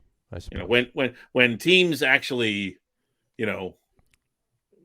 had to run the ball because they couldn't just come and throw, and there was a more balanced attack. Right. But 16 points. That's nothing. That's true. It's still impressive, though. That's a heck of a streak. It is. That's a big streak. I mean, to have 120 games. Right. 94, 2000. I mean, they were talking 37 years. Yeah. So that's what, four games a year. Yeah. So still, that's pretty good, though. Pretty damn good, right? Yeah. A quarter of your games, you're could up have been by 1974. Roughly a quarter of your games, you're up by 16 heading into the fourth. Right. And you won them all. I'm sure there were a few years in there where it was more like 7 or 8 or 9 games. That probably a couple of the with Peyton years. Yeah. So, but anyway, all right. One other thing I just want to mention before we get to beaten by the coin, Zach Ertz, right there. Traded to the Cardinals, and he was apparently, from what I saw, they made him captain for Thursday night's game, the Eagles, and then the next day traded him. So they traded him to last Friday to the Cardinals for cornerback Tay Gowan and a 2022 fifth round pick. Yeah. So there you go. Oh, look, Zach Ertz, a Cardinal. Cardinals are going all in. Look, there's no question they're for real anymore, right? From is anybody going? Is the Cardinals for real? No, I mean after that, after the game last week, but there was some chatter that I heard that apparently before they called the Eagles, they called the Giants and they talked to Gettleman about trading for Evan Ingram, and allegedly Gettleman said that he's not in the mindset to trade Evan Ingram away because he fits in with their plan right now. Just to lose a lot of games. To sit on the sideline. Apparently, sit on the and sideline watch the team get pummeled. Right, exactly. He wants a front row seat for that, so he needs to keep him there. So. We're saving our stars for 6 years from now. We're resting them. We got to rest them. They're all injured. We want them to see what happens when We're going to have the best team of mid-30s guys ever going to see. So that when they finally get out on the field, they're not going to do that. We have built-in load management with the way in which our trainers train this team. Well, he's been in the league for 4 years, but he's really only got about 10 games of tread on the tire. Exactly. 10 games in, he has half a ligament left in his right knee. Oh, geez. Anyway. He's been in the league for 6 years, but he's only played for 2. He's only played for 2 of them, a total of 2. All right. Yeah, that's true for a few people on the Giants, unfortunately. All right. Should we get to beaten by the coin? I guess. Well, do we want to mention anything about the Titans and Bills game? Yeah, let's talk about it. That's fine. Works for me. I thought that was. Listen, I think it was. I think the Bills blew that. But I think the Bills blew it too. Well, listen, I think was it? I think it's Tirico. Was it Mike Tirico that does Tirico. It was Mike Tirico. Yeah. I think at the beginning of the fourth quarter, or maybe the beginning of the second half, he said something about the Bills getting down in the red zone and the Titans having a bend but not break defense that held them to, I guess, a couple of field goals early on. I didn't see the early part of the game. And boy, that stuff comes back to haunt you because that's potentially either 4 or 8 points off the board that certainly could have made a difference in this game. So those 2 field goals just non-touchdowns. Well, what do you guys think about the decision to go for it there and not kick the field goal? I agree. That was absolutely stupid and really badly executed. Yeah, it was horrible. For as good as Josh Allen is, I mean that was you could see him slipping. Mm-hmm. He didn't have any push because his foot. It doesn't matter. But what was there 2 seconds left in the game? Kick the damn field goal. Yeah, it's a terrible call. And you can say justice was served. Now, how much is this? I don't know. I guess the Titans are coming into their own, right? Early on, they were a little shaky, but I think the Titans are going to be. The Titans are always that way because if they can rely on Derrick Henry, their defense will keep them in the game. But at some point, you're going to have to pass the ball more than they did. I mean, it worked last week, but you could argue that if that game goes into overtime, maybe we're, it's a good chance. Yeah, but you know what? Buffalo would win the game. I think Tennessee's a good team. I don't see them having the firepower to to win a game when their defense does break a little bit. Right. Yeah, or when they get behind and. That's exactly it. Yeah. That game, the Bills played into what Tennessee's strength is, which is to keep it close and kind of beat the piss out of you for 4 quarters. And they're good at it. And there's nobody better than Derrick Henry. But Derrick Henry's human, and every once in a while he doesn't have a stellar game. He just has a good game. Right. And that's when the Titans are really beatable. But it was week 1 and ran for like 51 yards. I still think Buffalo's a better team. I think Buffalo is showing their inexperience a little bit. Right. And I also question whether or not Buffalo's offense is balanced enough. It seems like they need to get a little bit more of a running game going so that they can keep their defense off the field. They do. I mean, they had Singletary was running too, and they've been running Zach Moss too. And they had their entire running game was what? 60, 70, not very impressive. 82 yards. 82 Not very impressive. Not at all. 82 yards between 4 people. But hey, Josh Allen was the second leading runner. Props to the Titans. There you go. Derrick Henry, though, I mean, he did have a pedestrian game. He only had 143 yards. So. Yeah. I mean, and half of that was in 1 carry. Half of that was 1 carry. Yeah, exactly. Well, look, and I don't want to, do anything. More than half of that was 76 yards. So more than half was in 1 carry. The key to having a good running game is having a running back on the field. Right. And Derrick Henry's a guy who seems to be built to stay on the field. Yep. You can't really say that about maybe Emmitt Smith this year, but other than that, the elite running backs seem to be falling into very, very deep injury issues. Right. I hear you. The other game I wanted to mention was the Steelers and the Seahawks. That's a good game. Yeah, it was a good game. Much better game than I was expecting. Yeah. I mean, the Steelers, again, I think that shows that the Steelers are a mediocre team that's finding a way to win against a team that they should have had no problem beating. Right. This Seahawks team, I think you're going to see them take another step backwards next week. Yeah, I don't think they're, especially with Russell Wilson. Well, he's out until. Well, that's the only reason why I'm saying November, it. I mean, Geno Smith is not going to come in and win you games. Mm-hmm. So almost though, it was close. That was surprising. That was more of the Steelers just not being able to execute. But you know what? Yeah, I agree with that. And you know what? Geno Smith. Maybe he was able to do that against the Steelers that weren't able to execute, but he's not going to do that against the Cardinals. He's not going to do that against the 49ers, and he's certainly not going to do that against the Rams.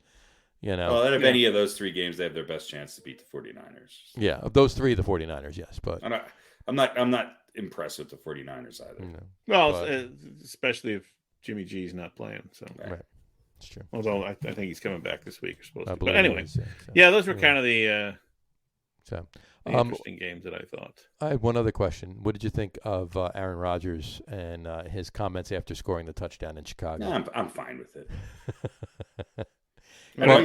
To be clear, he said, "I own you." I'd much rather him be making those comments in the Giants uniform. That would be nice. But look, Aaron Rodgers is Aaron Rodgers, and he does own him. Yeah, he does. I mean, he wasn't lying. He wasn't saying anything that wasn't true. So that's sure. But I mean, the Bears, right? Well, why is it owning the Bears? Is that really a super big accomplishment? But you know what though? I mean, it's still yes, you're right. Yeah, I hear what you're saying and where you're going with that, but it's still a divisional game. It's still but the Bears, still a divisional game. They're the redheaded stepchildren. Yeah, no, you're right. You're right. Well, that's why he owns them. Yeah, I own you guys because you suck. Right. Well, they suck and he's good. So I mean, it's like yin and yang both ways. Like the JV squad beating up on the 8th grade team. We own you. Well, look, you guys are all like 2-3 years older. Of course you do. Here's the teams that are 3-3 though right now. You got the Vikings, the Steelers, the Bears, the Broncos, the Chiefs, the Panthers, the Browns. I mean, that's a lot of teams that are at 500. I think some maybe lucky to be at 500s and others that you're scratching your head going. Well, yeah, of that list, who's the worst 3-3 team? I don't know. I don't know. Maybe the Bears. Probably. I think the Broncos. You think? Yeah. Who's the best 3-3 team? Oh, the Chiefs. The Chiefs, obviously. Yeah. So. But the Bears are right next to them. Yeah, and another team that I can't figure out, but I think has some upside are the Vikings. Yeah, they do. They definitely do have an upside. They just have to execute, and they have to be a little more timely with their streakiness, if you will, during games, in-game streakiness. They're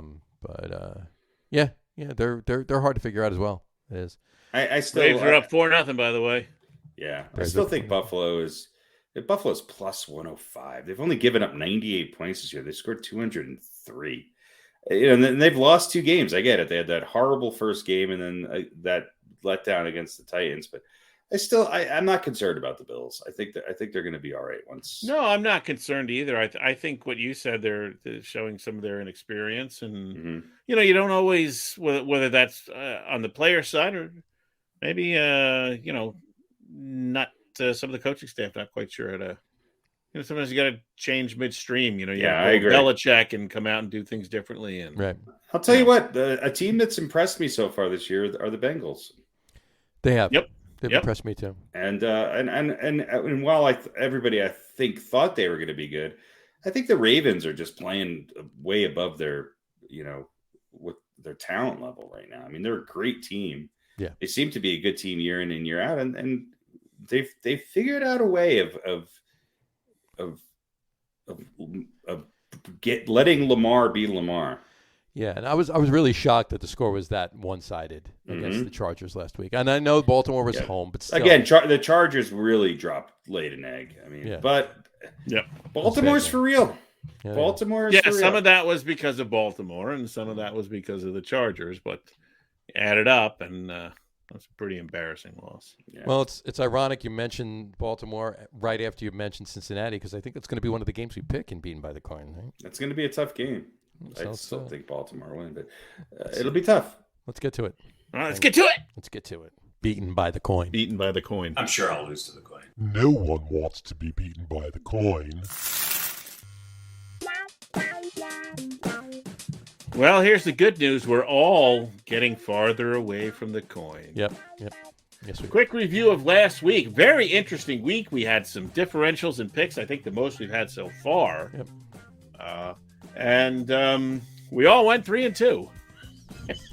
Except for the coin who went 1-4. We're all showing that we're pretty mediocre when we have to actually pick tough games. Yeah. Yes. So, well, look, we're all John is now 18-12. Harry, you and I are tied at 19-11, and the coin is 13-17. So we're doing well without the spread, of course. Right. But look, we all lost with the LA Rams. Right. And the Clippers. The Clippers, right. Cleveland and Arizona, that was a big split. Yep. Woo, woo. I, of course, took Seattle along with the coin. That was a big loss, which evened things out. And then we split. We had 3 2-2 splits between Cleveland, Arizona, Pittsburgh, Seattle, and Jacksonville, Miami. So there you go. Yeah, we probably should have talked about that game. Well, Jacksonville, Miami. Yeah, battle of the suckwads. Yeah, exactly. I mean, what can you say? Slightly less of a suckwad. I knew the Jags were going to get their first win. So anyway, there we go. We're close, and the coin again 1-4. They picked the Giants. Stupid coin. Stupid coin. I'm using the same one again. There you go. Because I like that. So all right. Anyway, use the stupid coin. Let's do our picks. Here's our picks. We got Carr versus Nug. Carr versus Nug. Panthers and the Gents, and I'll let you guys go first because you both love those Giants. Oh yeah, can they get a win against? No. What's that guy's name that quarterbacks the Panthers? Sam Bradford Darnold. Sam Bradford Darnold, who I mean, he is coming back to look like the Sam Darnold we all knew and loved. He's coming back down to earth. This is the Giants should be able to win this game, but they won't. Panthers win. Okay. You know what? Here we go. He's gonna take the Giants. I'm tempted to take the Giants too. I think I'm gonna. There you go. Something tells me. Good for you. Yeah. I don't know who's gonna play for the Giants. I can't. Well, listen. I think if the Giants win, it's going to be their defense harassing Carolina into coming back. But McCaffrey's back or no? No, he's not. His father's playing. Giants could beat the crap out of Sam Darnold and end up winning. They could, but they won't. They could. They should. Well, I'm saying, but look, between the Giants' defense and the Giants' offense, which side of the ball you have more confidence in performing well? Neither. Before the injuries, the offense. I can't believe I'm saying that, but neither. Yeah, no. All right, special teams. Side of the ball.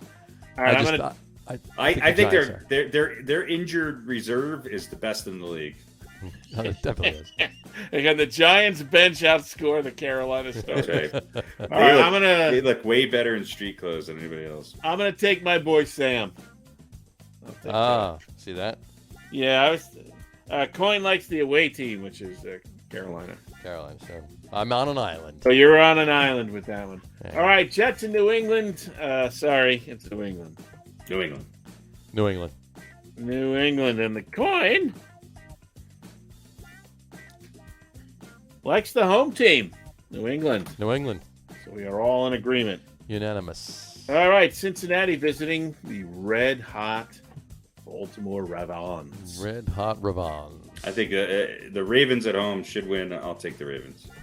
Yeah, I think it's going to be a good game. I think Joe Burrow will have a good game, as well as Jamar Chase and everybody else, but I think the Ravens will win this game. All right, I'm taking the Bengals. Really? All right. I think they're going to take a step this week. Right. And I think the Ravens are really, really good. I don't know if they're as good as they played last. Well, Ickey Woods is back this week. Woods, they should be able to grounded. You got that going for you. Coin likes the home team, so I am on an island on this one. There we go. All right. Kansas City versus Tennessee. Boy, this is a tough one. Yeah, This is tough. Is this in KC or in Tennessee? It's in Tennessee. Titans are home. That tough defense against, let's face it, a Chiefs team that has looked vulnerable. They are not. But they certainly righted the ship. I'm not saying. Yeah, well. Yeah. But they've had their ups and downs this season. They have. They certainly have. I'm gonna go Chiefs. All right, Giants going KC. Boy, can the Chiefs lose 4 games in the first 8?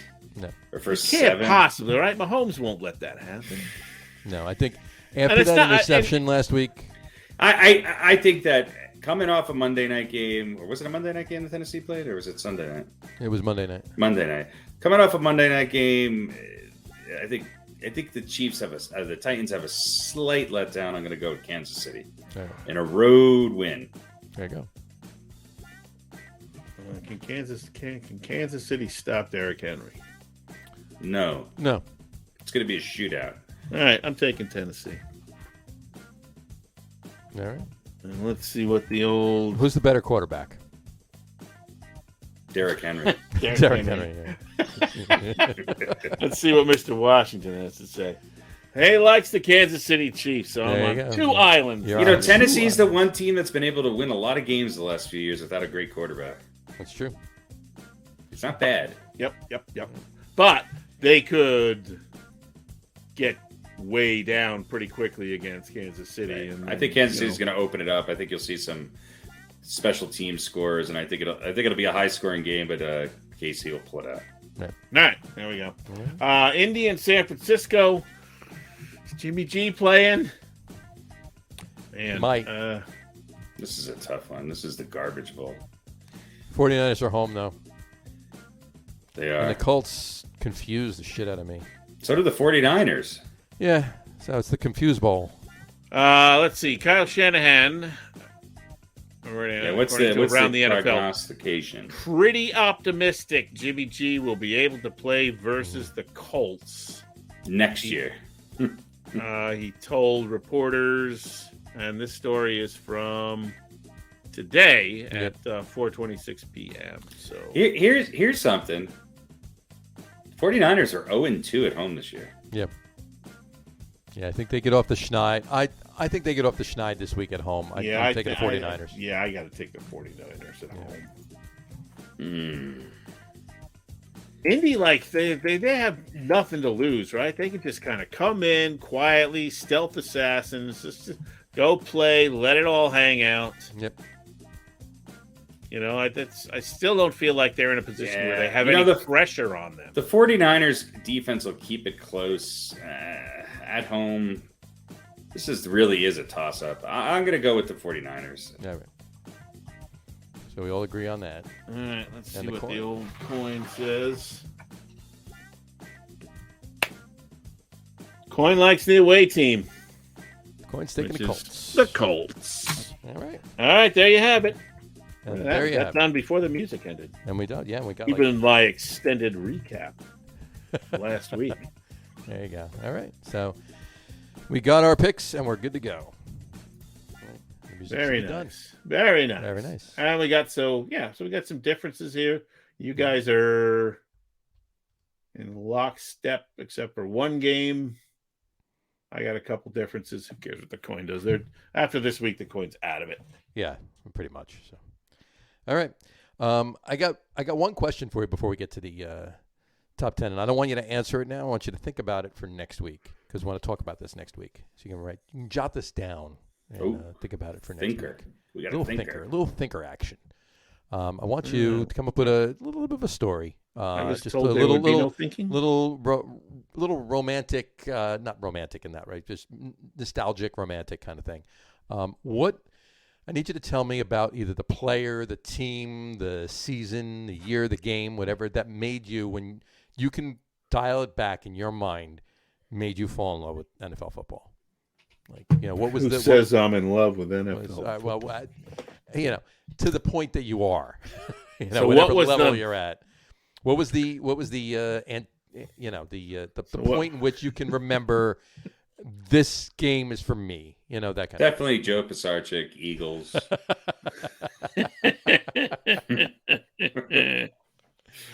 Oh, perfect. Larry Zonka. Zonka, Larry Stonehand. That's when I Zonka. realized this team's for me. There you go. All right. Well, think about it for real, and come back next week and remember that we're going to talk about that next week. So, all right. Let's do our top 10. Yay! All right, top 10 list. A couple weeks ago we did Broncos. Last week we did Steelers. This week, top 10 Dallas Cowboys of all time. This must be painful. This was very painful. Sorry. Top 10 Dallas Cowboys of all time. And we have, in true Get On With It sports podcast fashion, 17. We have 13. we actually have a 3-way tie at 10 and a 2-way tie at 8. So, all right. So roll through them. Here we go. We'll start out with. Why don't we start out with number 10? What do you think? That's a pretty good one to start out with, right? Yes, let's go with 13. 10. You mean? Go for it. 15, whatever you want to say. Okay, number 10, or the triple number 10. Here we go. First one is going to be Mr. Deion Sanders. Neon Deion, as it were, prime time, as Pete Only calls 5 him. years with the Cowboys, right? Yeah. Only 5. So, Deion Lewin Sanders Sr. Played. He was drafted first round, the 5th pick in the draft in the '89 draft, out of Florida State. He was drafted by the Falcons. Played with the Falcons for 5 years. Then he went to San Francisco for a year and won a Super Bowl. And then he went to Dallas for another 5 years. And won a Super Bowl. And won a Super Bowl. And then went to the Redskins for a season and finished up on the Ravens for 2 years with 3 years off in the middle. So there you go. Wonder He what came he back. did. Wonder what he was doing. Not sure. But anyway, he's a 2-time Super Bowl champion. Obviously, one with the 49ers, one with the Cowboys. NFL Defensive Player of the Year in '94. 6-time first-team All-Pro.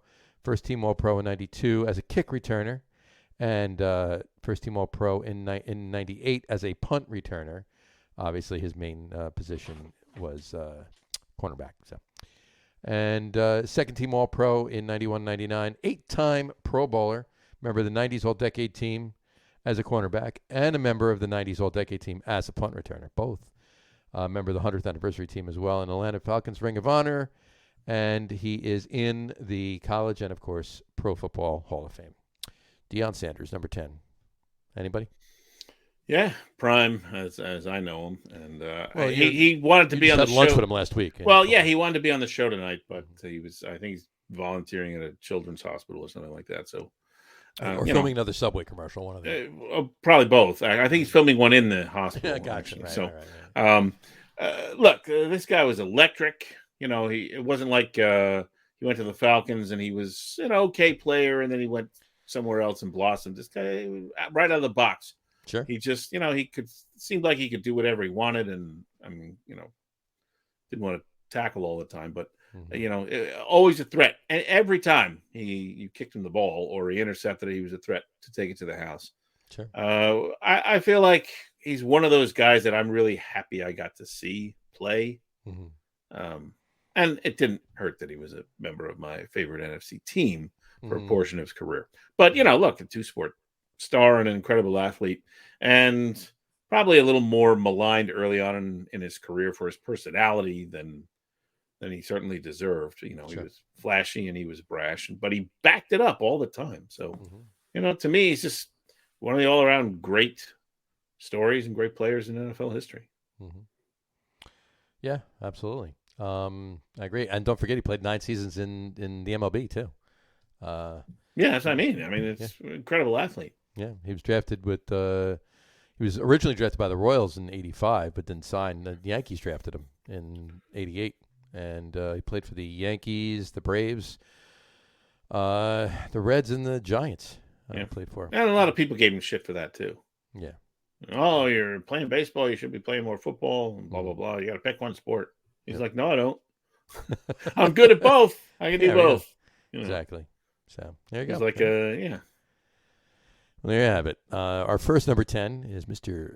Deion Sanders. There you go. All right. Moving on to our second number 10. It's going to be Mr. Chuck Howley. Chuck Howley. Charles Lewis Howley, to be exact. He was drafted first round, pick number 7 in the '58 draft by the Chicago Bears. Played 2 seasons with the Bears. And then he went down to Dallas and played. And of the 2 seasons he played with the Bears, the Cowboys didn't even exist. So, but he played 61 through 73 with the Cowboys. Super Bowl champ in Super Bowl 6.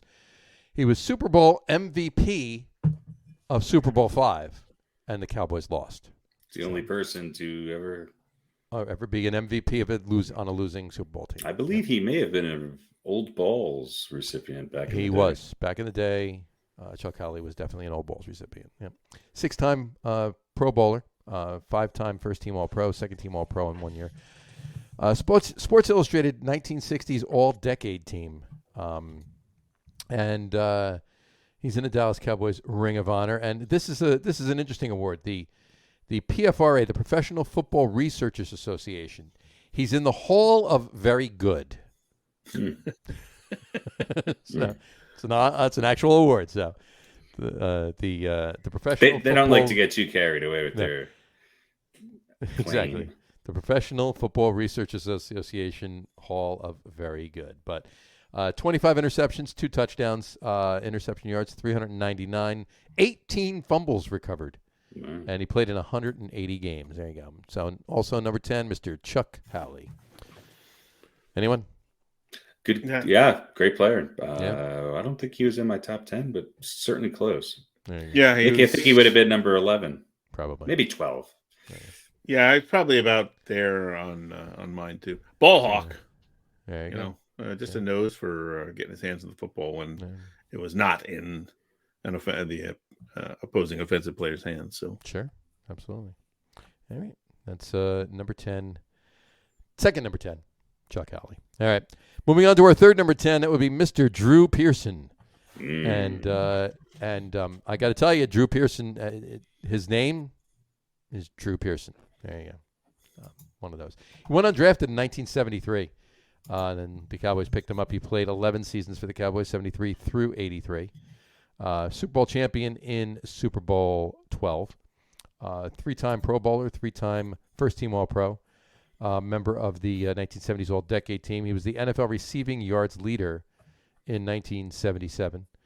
156 games played, 489 receptions, total receiving yards 7,822, 48 touchdowns, and he is a member of the Pro Football Hall of Fame. There you go. Mr. Drew Pearson. Anyone, guys?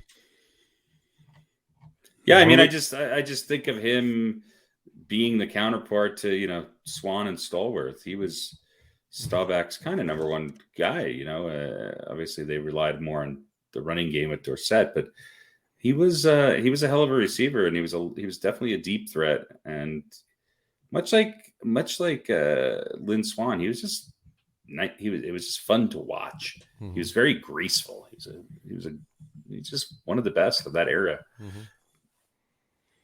And he actually was on the receiving end of the very first Hail Mary. That's right. Yeah. He was. Yeah, it's a guy that just you kind of watch him and you go, "What did I just see? What I just saw?" Yeah. Did he really just kind of did he just do that? Just do that? Yeah. Exactly. That was to beat the Vikings in a 1975 playoff game too. So there you go. All right. Third number 10, Mr. Drew Pearson. All right. Moving on to number 9. We have at number 9, Jason Witten. Christopher Jason Witten, to be exact. Does he come out of retirement again? Not yet. Not yet. Not soon, but not yet. He's going to sign with the Cardinals. He's going to sign with the Cardinals. Exactly, yeah. It's the Bucks. Well, they got Zach Ertz and Gronk's out, so yeah. Oh yeah, that's true. That's true. Yeah, there you go. He'll go down there. But drafted, he could probably still play. Why not? Drafted. He's only 39. I mean, if he goes down to the Bucks, he's obviously far from the oldest player on that team. So. Oh yeah. So I drafted in the third round of the 2003 draft by the Cowboys. Pick number 69 overall. Played for the Cowboys 2003 through 2017. Took 18 off and then played in 2019. Retired and then came back and joined the Raiders. So 2-time first-team All-Pro, 2-time second-team All-Pro, 11-time Pro Bowler. He won the Walter Payton Man of the Year Award in 2012, Bart Starr Award in 2013. And, of course, a couple NFL records. Most career NFL games by a tight end, 271 games. And fastest tight end to make 600 receptions. Now, I have a question about this one. Does that mean he was the fastest tight end to make 600 or fastest to 600? I don't think anyone would describe Jason Witten as the fastest tight end. He's the fastest of the offensive linemen. There you go. Well, there you go. If you look at it like that, sure. Anyway, fastest to 600 receptions as a tight end. He's a workhorse. I mean, Jason Witten's just a workhorse. And kind of a class act and a hell of a tight end, Mm-hmm. Yeah, if you had to, pick a football player that you wanted to be a role model for your kids or whatever, Jason Witten would be a pretty good one. Him and OJ. Great player, good guy. Yeah. Anderson. You mean Anderson, right? Yeah.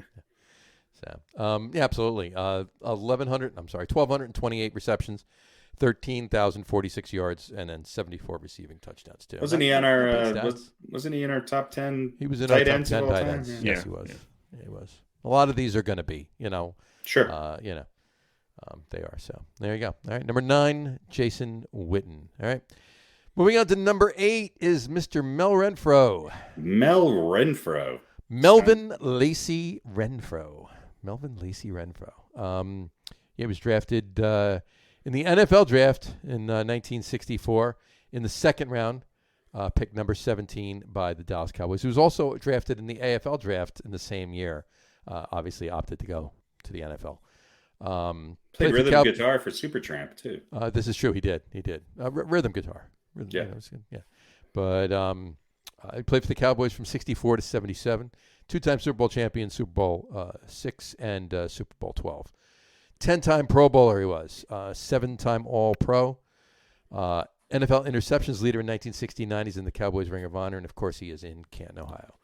174 games played, 52 interceptions, 626 interception yards, and 3 touchdowns on those interceptions, too. Melvin Lacey Renfro, number 8 on our list tonight.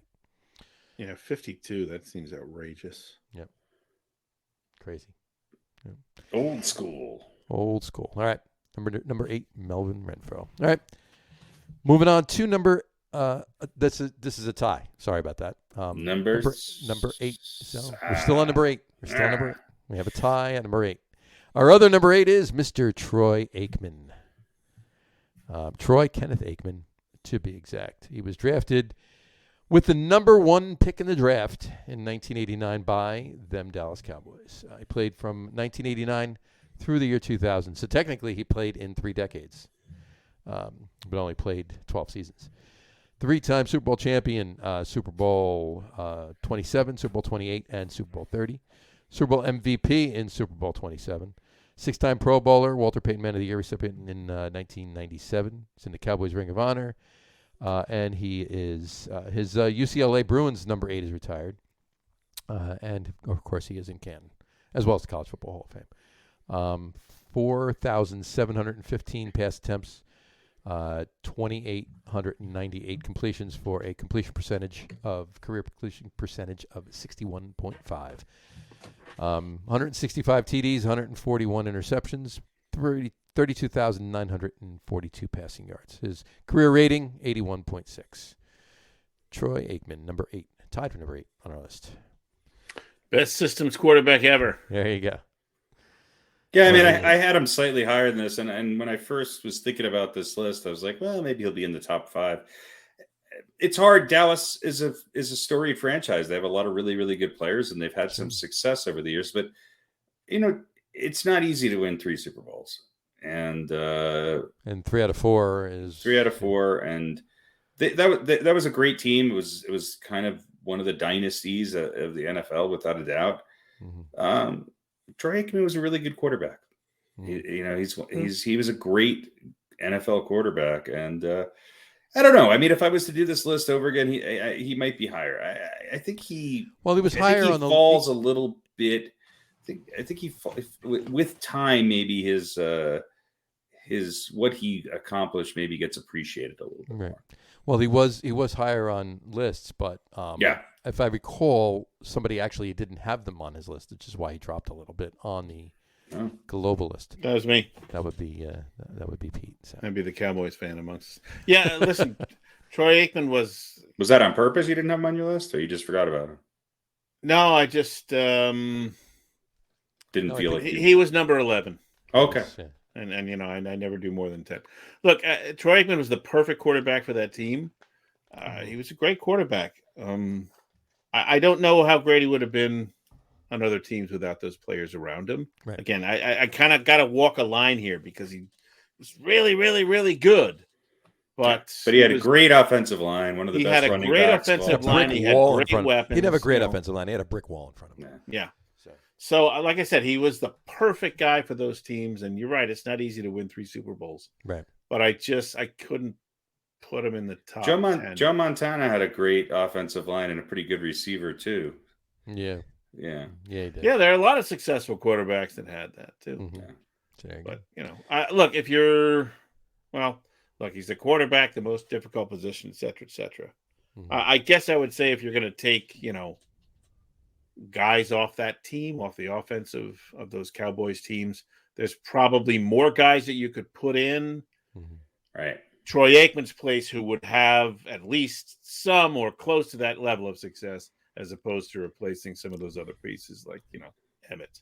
Well, right. not to beat this, but just out of curiosity, your thoughts as your NFC team, as the Cowboys fan that you are, take Troy Aikman out, and this is for real. I'm not joking about this. I'm actually asking you what your opinion is.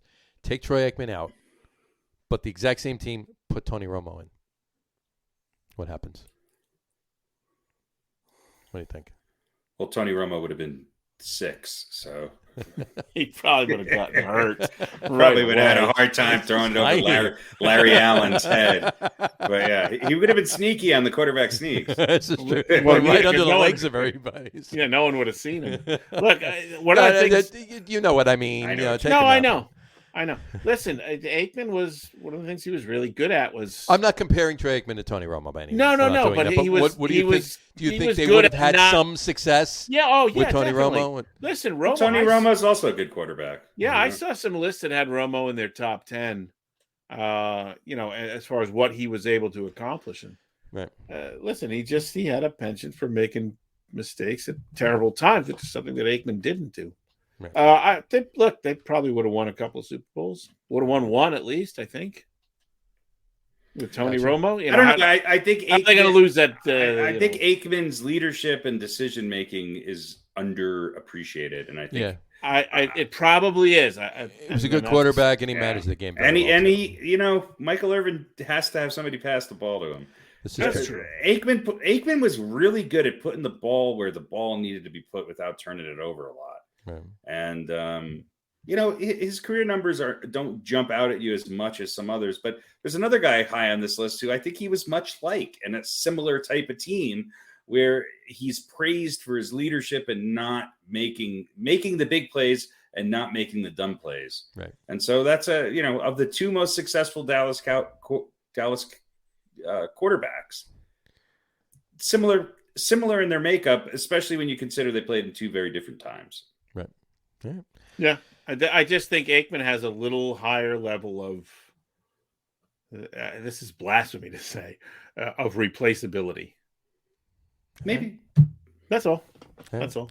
Well, enough to make him number 11 in my book. One way or the other, he's tied for number 8 in this list. So. Yeah. And listen, it wasn't an easy decision.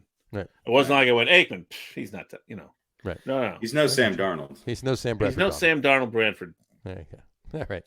Well, he's tied for number 8 on this list. So there you go. Troy Aikman. All right. I don't have a problem with him being number 8. I look at it that way. That brings us to Mr. 7. Tonight's Mr. 7. Mr. 7? Tonight's Mr. 7 is Mr. Randy White. Randall Lee White, to be exact. Round number 1, pick number 2 overall in 1975 by the Cowboys. Played from 75 through 1988. 14 seasons he played with the Cowboys. Super Bowl champion in Super Bowl 12. Super Bowl MVP of that Super Bowl as well. Co-MVP, I believe. I believe so, yeah. Anyway, I think you're right. I'll double check.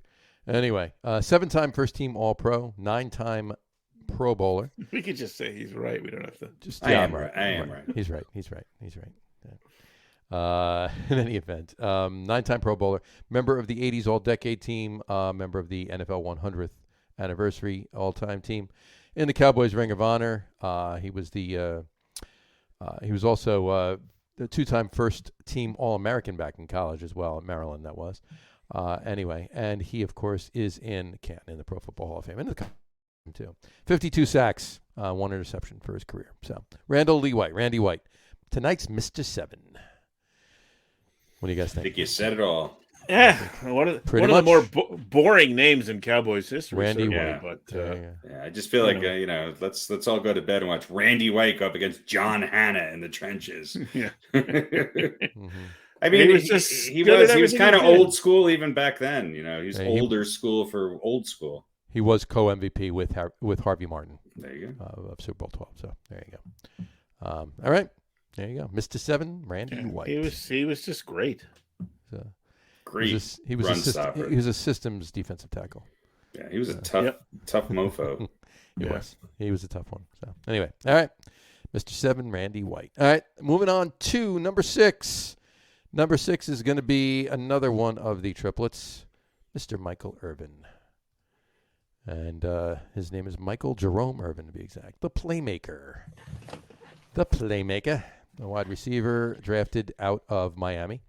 With the 11th pick in the draft in the first round, 1988, played his whole career, obviously, with the Cowboys. 12 seasons, 1988 through 1999. 3-time Super Bowl champion, 27, 28, and 30. 5-time Pro Bowler, first-team All-Pro in 91. 2-time second-team All-Pro. NFL receiving yards leader in 1991. NFL 1990s All-Decade Team. He's in the Cowboys Ring of Honor. And he is in Canton, Ohio. Pro Football Hall of Fame. Receptions, 750 receptions in his career, and 11,904 receiving yards, 65 touchdowns as well. Michael Irvin, number 6. Yeah, that's one of the criminals out of Florida, right? Coming into the league, he was a bad boy from day one, but he delivered the goods. There you go. Yeah. And he also competed in season 9 of Dancing with the Stars. So I can't forget that. Yeah. Didn't he win the bicycle race in the Superstars? And he's on every ESPN sports show in the morning. Sunday NFL Countdown. Yes, Can't get enough of the Playmaker. And he's an analyst for NFL Network too. So anyway.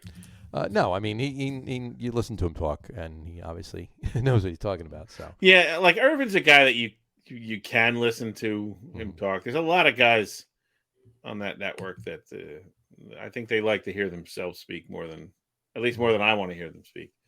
But of course, a great affection for the Playmaker.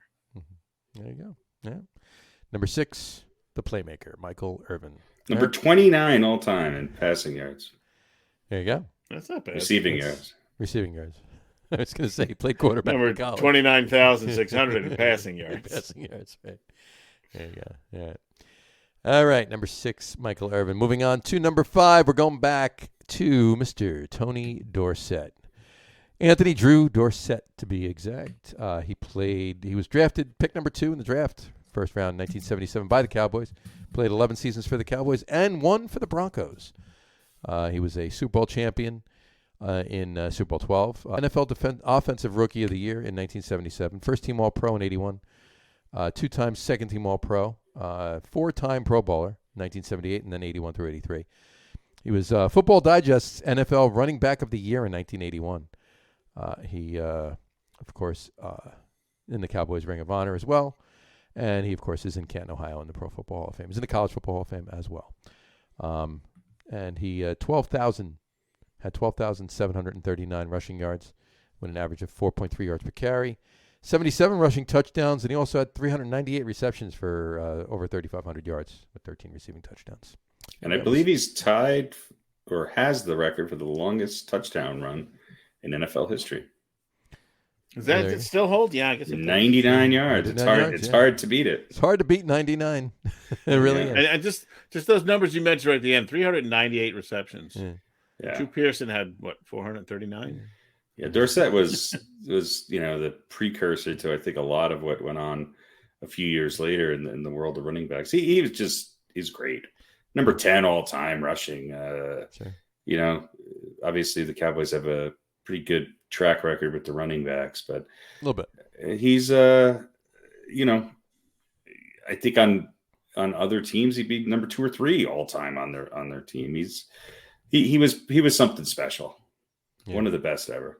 Yeah, is there a better combo than Tony Dorsett and the guy we're going to mention in a few minutes? As far as you look at Dorsett. Not that they played at the same time, but you name another team that's had kind of that 2 of the greatest running backs ever. I'm sure there are, but well, yeah, I mean, there's been, but name 2 that were in the top 10. It's not happening. Yeah, and TD was just he did everything and did it all well, and there you go. Yeah, it was just a joy to watch. He was. It was. It's a great systems running back. He was. He made the most of his systems opportunities. There you go. All right, number 5, Tony Dorsett. All right, moving on to number 4. Number 4, we're going back to Mr. Bob Lilly. Bob Lilly, Robert Louis Lilly, Mr. Cowboy. Oh, I didn't know that was his official name. Mr. Cowboy. Yep. Mr. Lilly. Mr. Lilly. He was drafted from the NFL in the 1961 draft, round 1, pick number 13 overall. He also was drafted in the AFL draft, obviously. Opted for the NFL, went to the Cowboys, played for the Cowboys from 61 to 1974, 14 seasons with the Cowboys. Sorry about that. Super Bowl champion in Super Bowl 6, 7-time first-team All-Pro, 2-time second-team All-Pro, 11-time Pro Bowler he was, 1962, and then 64 through 73. Member of the 60s All-Decade Team, the 70s All-Decade Team, the 75th Anniversary Team, the 100th Anniversary Team. He's in the Cowboys Ring of Honor, and he is in Canton, Ohio, and the Pro Football Hall and the College Football Hall of Fame as well. Played in 196 games, did have 1 interception as a defensive tackle. There you go. Mr. Robert Louis Lilly, Mr. Cowboy. Bob Lilly, number 4. One of the all-time best. Yeah. I mean, anywhere, not just in Cowboys history. True story. There you go. You think that 1 interception, like that's, when he would Grandpa, tell me about the great moments of your career. Mm-hmm. We go, well the thing I'm most time, proud of is I got this interception. There you go. I returned it 0.6 yards and fell down and smacked to the ground by a 480-pound offensive lineman. But they got the ball back, so yeah. All right, Mr. Cowboy, Bob Lilly, number 4 on our list. All right, moving on to number 3. Number 3 is going to be Mr. Larry Allen. Mr. Larry Christopher Allen Sr., to be exact. Drafted in the 2nd round with the 46th pick in the draft in 1994 by the Cowboys. Played 12 seasons for the Cowboys and then another 2 for the 49ers afterwards. Super Bowl champion in Super Bowl 30. 7-time first-team All-Pro. 11-time Pro Bowler, member of the 90s All-Decade Team, the 2000s All-Decade Team, member of the 100th Anniversary Team. He's in the Cowboys Ring of Honor, and, of course, he is in Canton in the Pro Football Hall of Fame. Played in 203 games. He started 197 of those, and he recovered 4 fumbles. Those are his stats. So there you go. Larry Allen, number 3 on our list. Gentlemen? Yeah, universally the best in the league at his position year after year after year. Yeah. Mm-hmm. Yeah. He's the benchmark. Yeah. And he was the most consistent piece of a great offensive line that had a lot of, Dallas still knows how to pick offensive linemen, that's for sure, especially deep into the draft. You could argue he was maybe the best guard of all time. I think he and John Hanna and what's his name from the Vikings are probably on that list.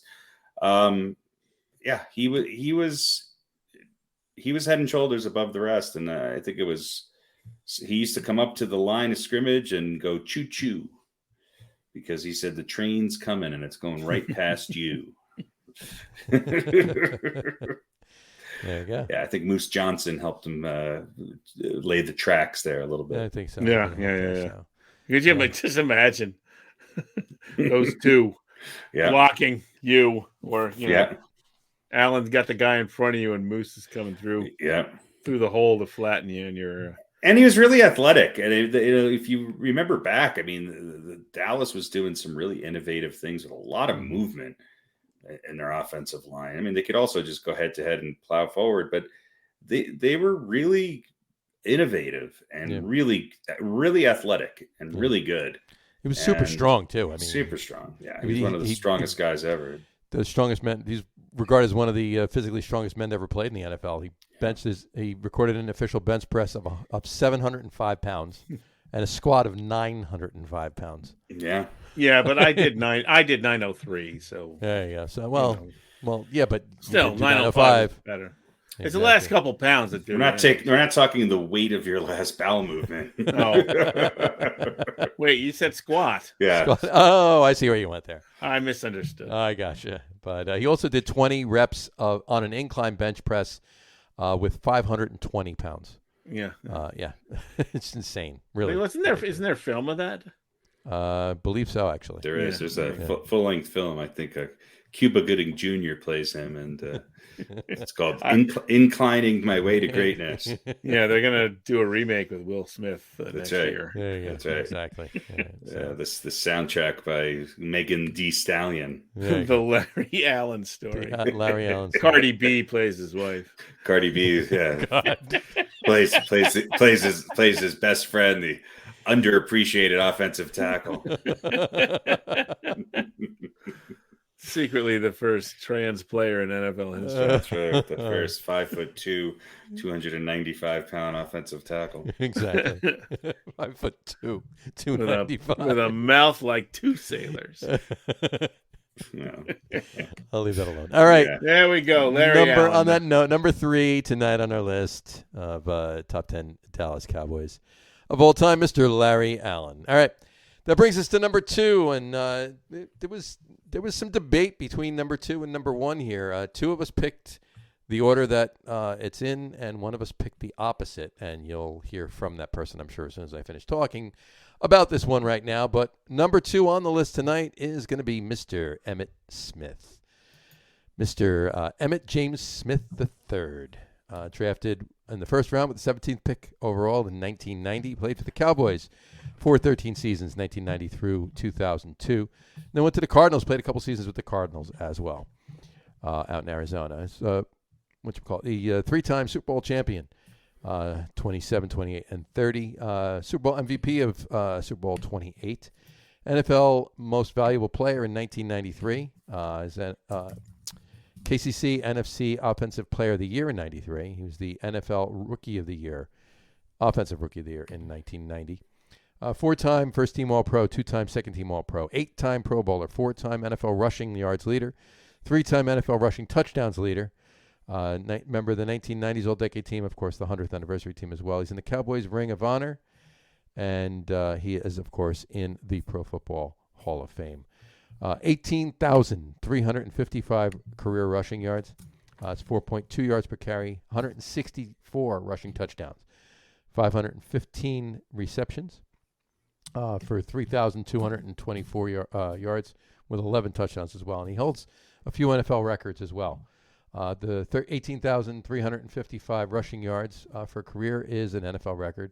164 rushing touchdowns for a career is an NFL record. And 4,409 rushing attempts is a career record as well. So, Mr. Emmitt Smith, number 2 on our list. Gentlemen? Best ever, maybe? Best ever Cowboy for sure. Yeah. Well, listen. The knock on Smith was, listen, he has a great offensive line and a great team, and Troy Aikman and Michael Irvin. But Smith was really the heart and soul of those teams. Yeah, he's unbelievable. I mean, when you have almost 2,000 more yards in your career than Walter Payton, 3,000 more than Barry Sanders and Adrian Peterson. I mean, he did it a little longer. He was on a team that obviously gave him the opportunities to do that. But all of these guys, you could say at one point in their career had, maybe the exception of Barry Sanders, had some pretty good talent around them to do what they're going to do. And he was, I mean, his numbers are staggering, but the eye test is just something that back in those days, it was when push came to shove, it was the Emmitt Smith show. And it seems like every time you needed to run the clock out and, 3rd and 6, wasn't a pass to Michael Irvin. It wasn't it was either a pass or a run to Emmitt Smith. And there was nothing you were going to do. He was going to get it. And he did it for a long time. Yeah, he did. And he did it really well. What, 3 Super Bowls? 3. Yeah. That's rarefied air there. And I mean, he was definitely number 1 on my list. I had a hard time with actually putting who's number 1 second on my list, but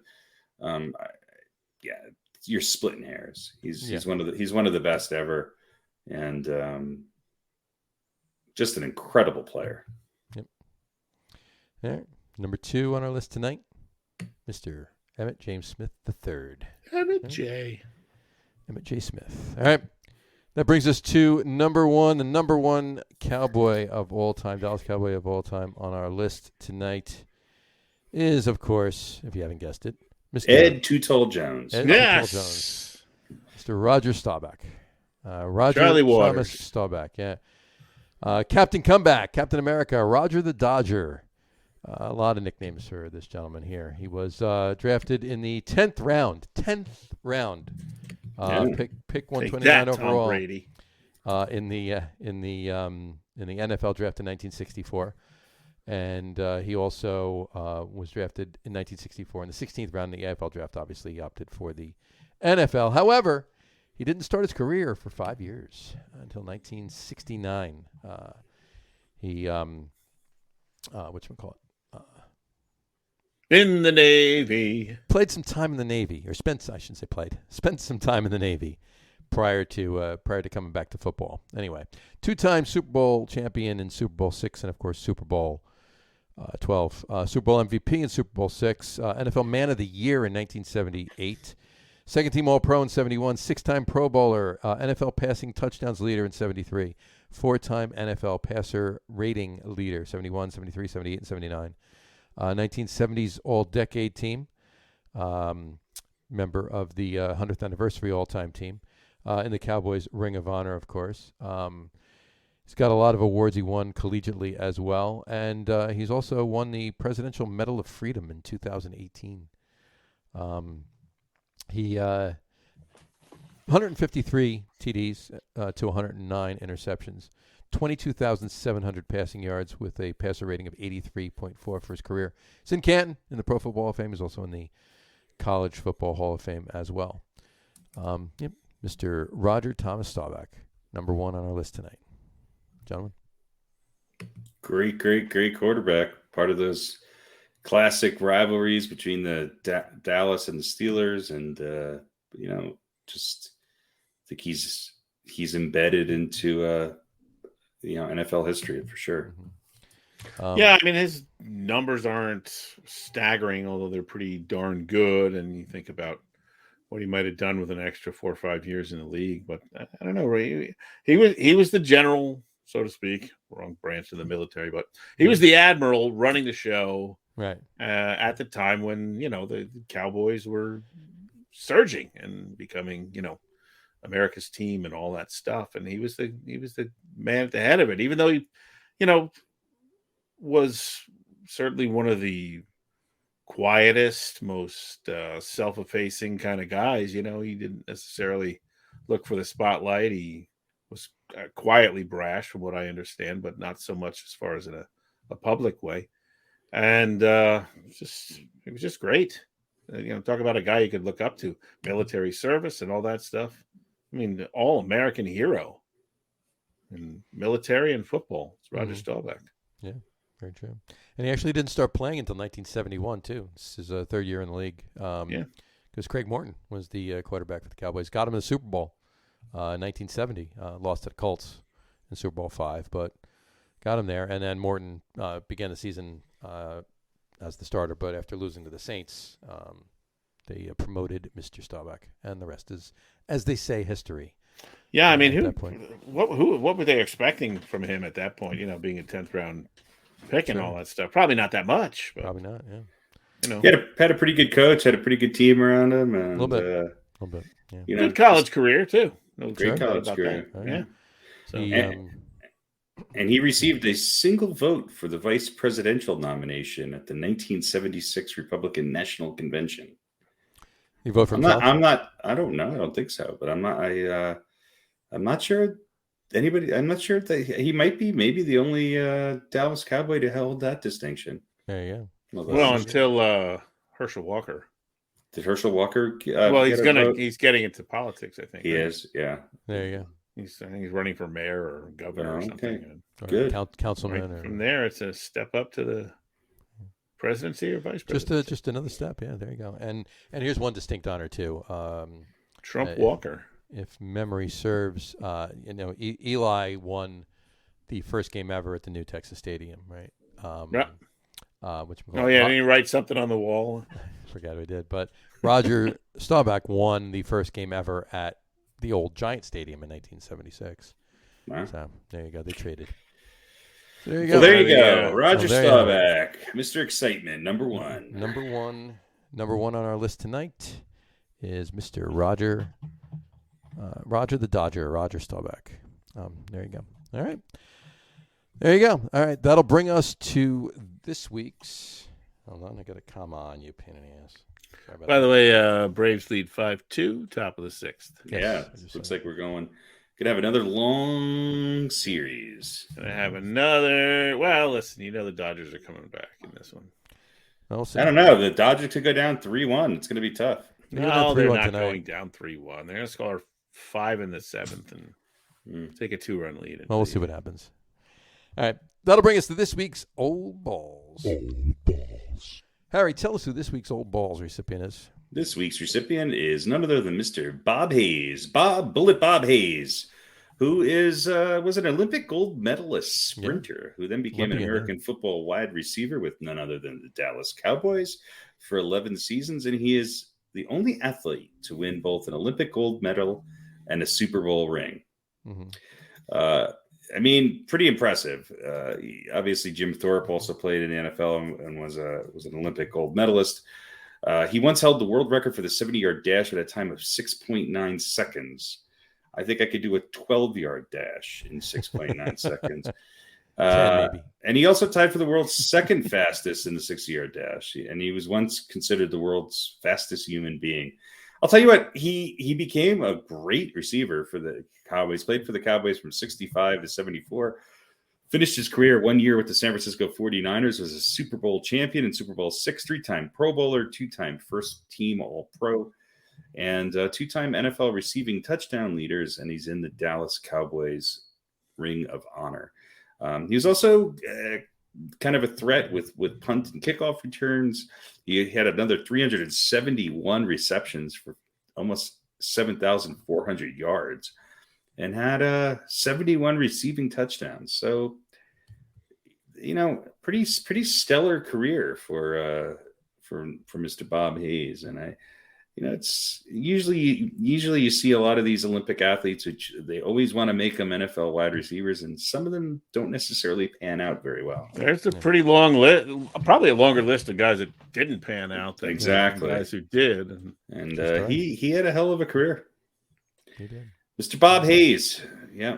Bullet Bob Hayes. Tonight's Old Balls. Old balls. All right.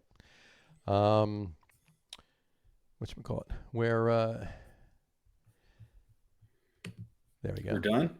We're done. No. My question is, should we have taken the Cleveland-Denver game as one of our picks with Case Keenum starting against Cleveland the Broncos? Denver game. That might have been an interesting game.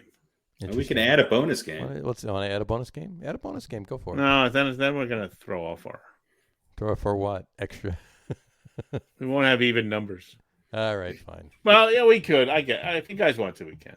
If there's 17 weeks in the NFL and we're picking 5 games a week, so we're not going to have even numbers. Even numbers. Oh, yeah, exactly. that's true. Well, no, because last week we had 5 games a week.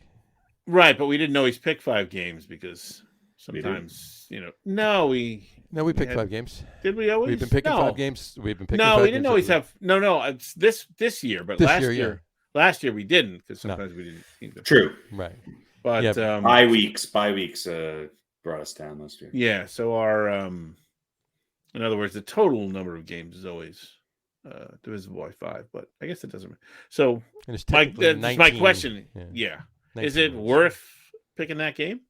It's up to you. Because the fact that why don't we pick it? Why don't we talk about it and pick it, but not count it towards? How about we pick it on Friday? Okay. For our special, I'll let you know what I think on Friday. The Mets wrap-up show, where we also pick an NFL game. I'll probably still get it wrong. We'll call it separate. There you go. Yeah. All right. All right. Well, think about it if we want to pick it. Maybe we'll do it at the end of the show. There you go. All right. either 4 minutes from now, or we're going to talk NBA, and it's an hour from now. Well, no NBA today. Let's save that for next week. The only thing on the NBA, I just wanted to ask you guys a question, or a couple of questions, whatever. Talk about the NBA. Obviously, the Nets lost the other night to the Bucks. The Knicks are playing tonight. Right now. How are the Knicks doing? They were winning, but it's close. They were winning. It's tied. It's close. Tied game. Look at that. Oh, going to overtime. Mm-hmm. End of the fourth quarter. 116 all. There you go. All right. Kemba Walker, a big 10 points on 3 of 8 shooting. Julius Randle, 32 points. And Fournier, good pickup. 9 of 16 from the field, 20 points. Mm-hmm. RJ Barrett, 14. Obi Toppin, 14. Balanced scoring for the Knicks, as you would expect. And, Brown went off for the 39 points. 14 of 23, 6 of 9. Jaylen Brown out in the game. There you go. Well, here's now he's got 42 points. Yeah. So listen, the Sixers looks like, according to this, 8 seconds left. They're beating up on the Pelicans by 20. Mm-hmm. And of course, we saw what the Bucks did to the Nets. So of the big three, they're in the East. The Nets are off to the auspicious start. For start. There you go. And apparently the Bucks are pissed because nobody's talking about them. Because everyone's talking about the Nets and Kyrie and calling them the favorites to win still. And the Bucks are like, excuse me, we're the fucking NFL champion. I mean, the NBA champions. We got the superstar here. How about little? But I mean, right. So they got the NBA champions have a chip on their shoulder. Yeah, well, that's good. I think that's good for them. Yeah. I think it's definitely good for them. I think the game to watch tonight, which I think if things maybe pan out, could be you never know. Could be the Western Conference Finals is the old Nuggets and Suns going back. This is it's early. Yeah. It's 4-2. Well, Michael Porter Jr. has no points right now. Well, yeah, he's the game, of course, did just start. So. That's right. He hasn't batted yet. He hasn't been up to bat yet. Still early. So anyway, all right. Let me ask you guys this. First of all, just a couple things, house cleaning, if you will, as far as the Knicks go. The over/under for this season for the Knicks is 42.5 games. Now, remember, this is an 82-game season. This is a regular season now this year. Last year they went 41 and 31, but in 72 games. Does that mean they're looked at as regressing, or is that just? I think the rest of the league has just gotten better. Miami's gotten better, in their own conference, so that it's going to be tougher. I think they'll win more than 42 games, though. Gotcha.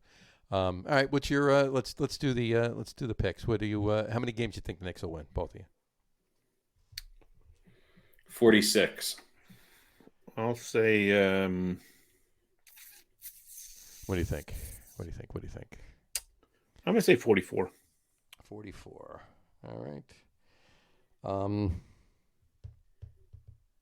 Yeah, you know what? I'm going to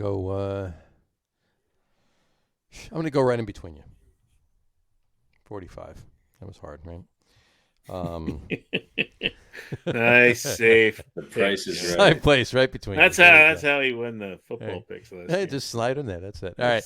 Nets overall. What do you think? Pete, you go first. What's the projection?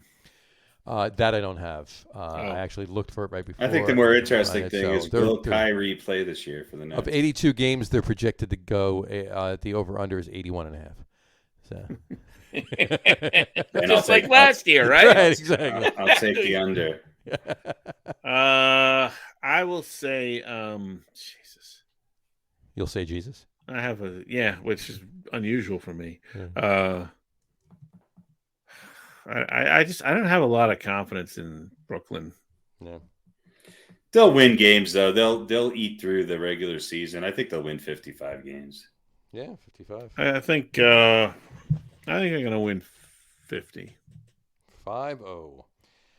I'm actually going to go 50. 2.5. You're right, 52.5. I'm going to go last and go right in between. No. I'm actually thinking they're not going to do quite that good. I'm going 48. Whoa. Yeah. I think this could be a down year for them. Yeah, I do. I think the Kyrie bullshit and everything else. I think it's listen. We gotta. I think we're gonna get a new mayor in the city, and he could lift restrictions. Yeah, that's true too. But we're also going into the wintertime when the pandemics. You may end up with more cases, right. Arenas are full now, so he may end up putting that back in place. But I know this is going to sound horrible, but I think the Nets are a better team without Kyrie. If they can get somebody else in there that but Harden's got to be healthy though. I understand that. Yeah, I think you can't count on. Yeah, and you certainly can't count on. And Harden's KD to stay healthy the whole season. Yeah, they're going to get off to a slow start because they're. God knows, I don't think James Harden was working out with Giannis Antetokounmpo in the offseason. So yeah. And Kyrie can play in other places, right? He just can't play in the city. Yeah, but he's got to test negative every time. Yeah. You want to do the maybe Nuggets? that'll be enough for him to go. Just give me the fucking just shot. road games. I'm sick of this shit up my nose. Just give me the shot. Just give me the shot. Yeah. You want to do the Nuggets or the Bucks? No. Nah. All right. So, all right. Give me the East winner. The Milwaukee Bucks. Yeah. All right. Both of you. Yep. We're all in agreement with that. Yeah. And give me the West winner. Boy, this is a tough one. The Lakers sort of retooled again, right? Yeah, but they're really fucking old. Yeah, LeBron's 48 now, right? 49, actually, next week. Yeah. They added Carmelo Anthony and I think Julius Erving. Larry Nance Sr. Kareem's coming back. He's making a comeback, too. So. I'm going to go out on a little bit of a limb here, and I just... say Suns? No, I think... I don't know. It's going to be the Lakers. If they can stay anywhere near close to healthy, there's no chance that anybody's going to. The reason why I say that is because I think they've lucked out a little bit in their own conference in that I think it's going to take Golden State a while to gel. I think Dallas is going to be a little bit unpredictable. I think Phoenix will be tough. I think the Nuggets will be tough. The Clippers are not going to be good, I don't think, because of waiting on Kawhi to get healthy. Sure. So I think Portland's taken a step back. San Antonio, who knows? Utah. You know what? It's going to be between Utah, I think, and the Lakers. I'm going to go with the Lakers only because I think they're going to be able to keep this. They're deep. They've got and the thing I like is that they got Dwight Howard back. So if Anthony Davis has to be out for a week or two, I think that they have a better plug-in there, especially on the defensive end. Gotcha. In the middle. Pete? What is Kawhi's deal? He's going to be out for a couple months. It's a couple months, right? At least. But if he comes back, he could come back with a vengeance. I'm tempted to say the Clippers, but it's an awful lot to have to put together. And yeah, their chemistry seemed a little off last year too. Yeah, that's what I mean. There's just like it's not just, they get Kawhi back and everything's okay, Right. There's other issues, and who knows, where they'll be in the standings when he does come back. Right. You can see the Lakers ripping off that's what I mean. I think 20 out of their first 23 or some shit. And they're going to beat up on some teams, and they won't even have to play, their starters the whole game. Right. What do you say? Utah's the only other team that I think. Yeah, I'm just so you're aware. I'm going with Utah. I just think the only reason I'm saying that is because of the age of the Lakers. I just think throughout the season that might take a toll.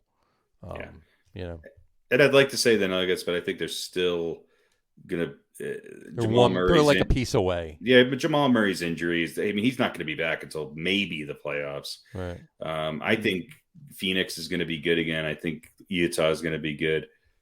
I think it comes down to Utah and the Lakers. I just have a feeling this Lakers team is pretty darn deep. Mm-hmm. Well, and listen, LeBron's going to be even more motivated than usual. And he has a way. I'm going to take Utah, though. I'm going to go with Utah because I don't think Davis can stay healthy, and having Dwight Howard there is going to help. But how, for an extended period of time, how much Dwight Howard? Yeah, I think you're right. I think it's years old. I think it's a safe bet. Yeah, I just think that like I said, I think the age is going to catch up with them a couple of times throughout the season, and they'll slide down a little bit, and Utah's going to be right there. So there we go. Remember though, A-Rod now owns part of the Timberwolves, so you'd watch out for Minnesota. Oh yeah, yeah. So their home run totals are going to go up. Yeah, they're gonna. So anyway, all right, and they're all going to scream like "ha" every time a shot goes up. And between those teams, who wins it? Oh, are you talking the regular season or the no? No, who wins the East? Who wins the West? Oh, actually wins the whole thing through the playoffs? The whole thing? Yeah. Oh, it's going to be the Nets and the Lakers, and the Lakers win. Yeah, Nets and the Lakers win. And I think it's I picked the Bucks and Utah, so I think I'm going to go the Bucks and Utah. Bucks and Utah, and who wins? The Bucks. The Utah Bucks. And I am right with you. I picked the same thing, and I'm going with the Bucks too. So. Wow, Bucks both picking them to repeat as champions. Repeat. They're going to repeat. Exactly. All right. Although, what's his name hurt his. By the way, the Knicks are in double overtime now. 128. Wow. That's what you want to start the season with, a nice tough grinder. Nice tough. This is more points than they scored in their first 6 games. They're going to be shot before they actually finish their first game of the season. That's right. God. Load management. It's going to be a bunch of benchers starting tomorrow. Exactly. Oh, God. Fournier, I mean, look, this Fournier, 29 points, 12 of 22 from 5 of 11 from 3-point. Evan Fournier, yeah. I mean, look, this is what the Knicks needed. Mm-hmm. Kemba Walker, he's doing exactly what I thought he was going to do. 10 points. Gotcha. Which is fine. Listen, as long as he's bringing some veteran leadership and consistency. Like it's still Julius. He doesn't have to put up 20. Just put up your 10. Be consistent. It's still Julius. Try and hopefully he can stay on the floor for more than half the games. But, still Randall's team, so yeah. Yeah. No, there's no. I mean, Walker's got a special kind of place in the New York fans' heart, right? Right. Yeah. But I don't think he's stealing this team from Julius Randle. No, not happening. No, not happening. So. All right. Anything else you want to throw in there, basketball-wise? Hockey's going on. The Kraken won. The Kraken won. Yeah, we'll Kraken cracked it. We'll talk a little bit about hockey as we get a little bit further into the season. Let them get some games under their feet. Yeah, let them get through the Stanley Cup. Then we'll talk about it for a little bit. So now, once they get to the finals, we'll start to make some uneducated guess about it. I actually want to keep an eye this season on the podcast on the Kraken. I say we talk about minor league hockey instead. We could do that too. Absolutely. All right. Well, before we do anything else, let's get to the over/under. Oh wait, do we want to pick that football game? Oh yeah, go for it. Just pick it. Do you want to pick it for Beaten by the Coin, or you want to just pick it aside, like a separate kind of, like not have it count towards our totals, but we pick the game kind of thing? Yeah, let's do that. How about that? There you go. What is the game again? Cleveland with a backup quarterback against the Broncos. Yep. In Cleveland, though, right? No, I think the game's. I think it's in Denver. Is it back in Denver again? I don't know. Let me no, it's in Cleveland. It's in Cleveland. Oh, it's in Cleveland. Okay, that's what I thought. Tomorrow night in Cleveland. Cleveland with Case Keenum and the Broncos with Case Keenum. Case Keenum's not a bad quarterback. He's playing for both teams, though. Yeah. He's conflicted. There you go. You know what? Not sure. He's steady quarterback. I want the Broncos to win, but I don't know. I'm taking Denver. I'm going to take the Browns. I'm taking Denver based on the way the Browns played with Baker Mayfield last week, and not that I think Case Keenum's a bad quarterback, but I don't know. I think the Broncos are going to win the game. Let's hope so. Let's see what Mr. Washington says. He likes the home team, Browns. So Harry, you and the coin. Split. There we go. You and the coin, and Pete and I are taking Denver. All right, that'll be fun. Yeah, that'll do. All right. Winners, losers have to I don't know, bake cookies for the winners. Losers have to bake cookies for them. So if or buy them. I was going to say, so if Denver wins, Harry and the coin have to bake cookies. That's fine. I will bake cookies for the coin, and I will give them to myself, and that will save somebody postage. There you go. I got you. And so then Harry can send me some cookies. Yeah, there you go. All right, there you go. Or vice versa. Or so vice you have versa. to bake. You have to bake the coin cookies. All right. Fine, but I'm going to eat them. So hey, that's a win-win for you. What the hell? Yeah, All yeah. right. That's I come out ahead either way, All right. so to speak. All right. Over under time. Oh yeah, over under. All right, one more look at the bag. And there's two that we know of. Mm-hmm. And the over under is 10.5. 10.5. Total identical nondescript black hats. There you go. What do we let me move my microphone here. There you go. So I want to get this in the shot. Gotcha. Not the microphone, but I gotcha. You want to get the the hats. hats in the shot. There you go. All right. There we go. All right. So who wants to go first? Keyboard here out of the way. I'm going to go over. All right. Harry's going to go over. Okay. I'm going under. John is going under. Okay. So let's start the count. At 2. 1, 2. Mm-hmm. We got 3. 3.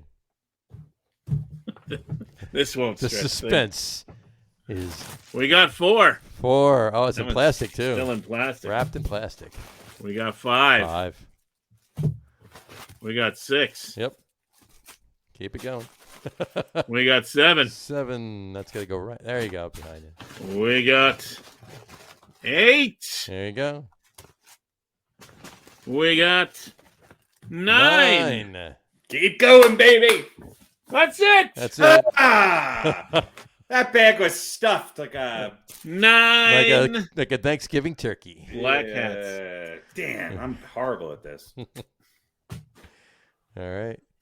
So under. I should take on Vegas. Have a service. I think you should. I think we should you just should. do over unders next week. Pete's I think over under. We'll just do over unders for the rest of okay. the room. Oh, wait, let There me you do go. this. 9 black hats.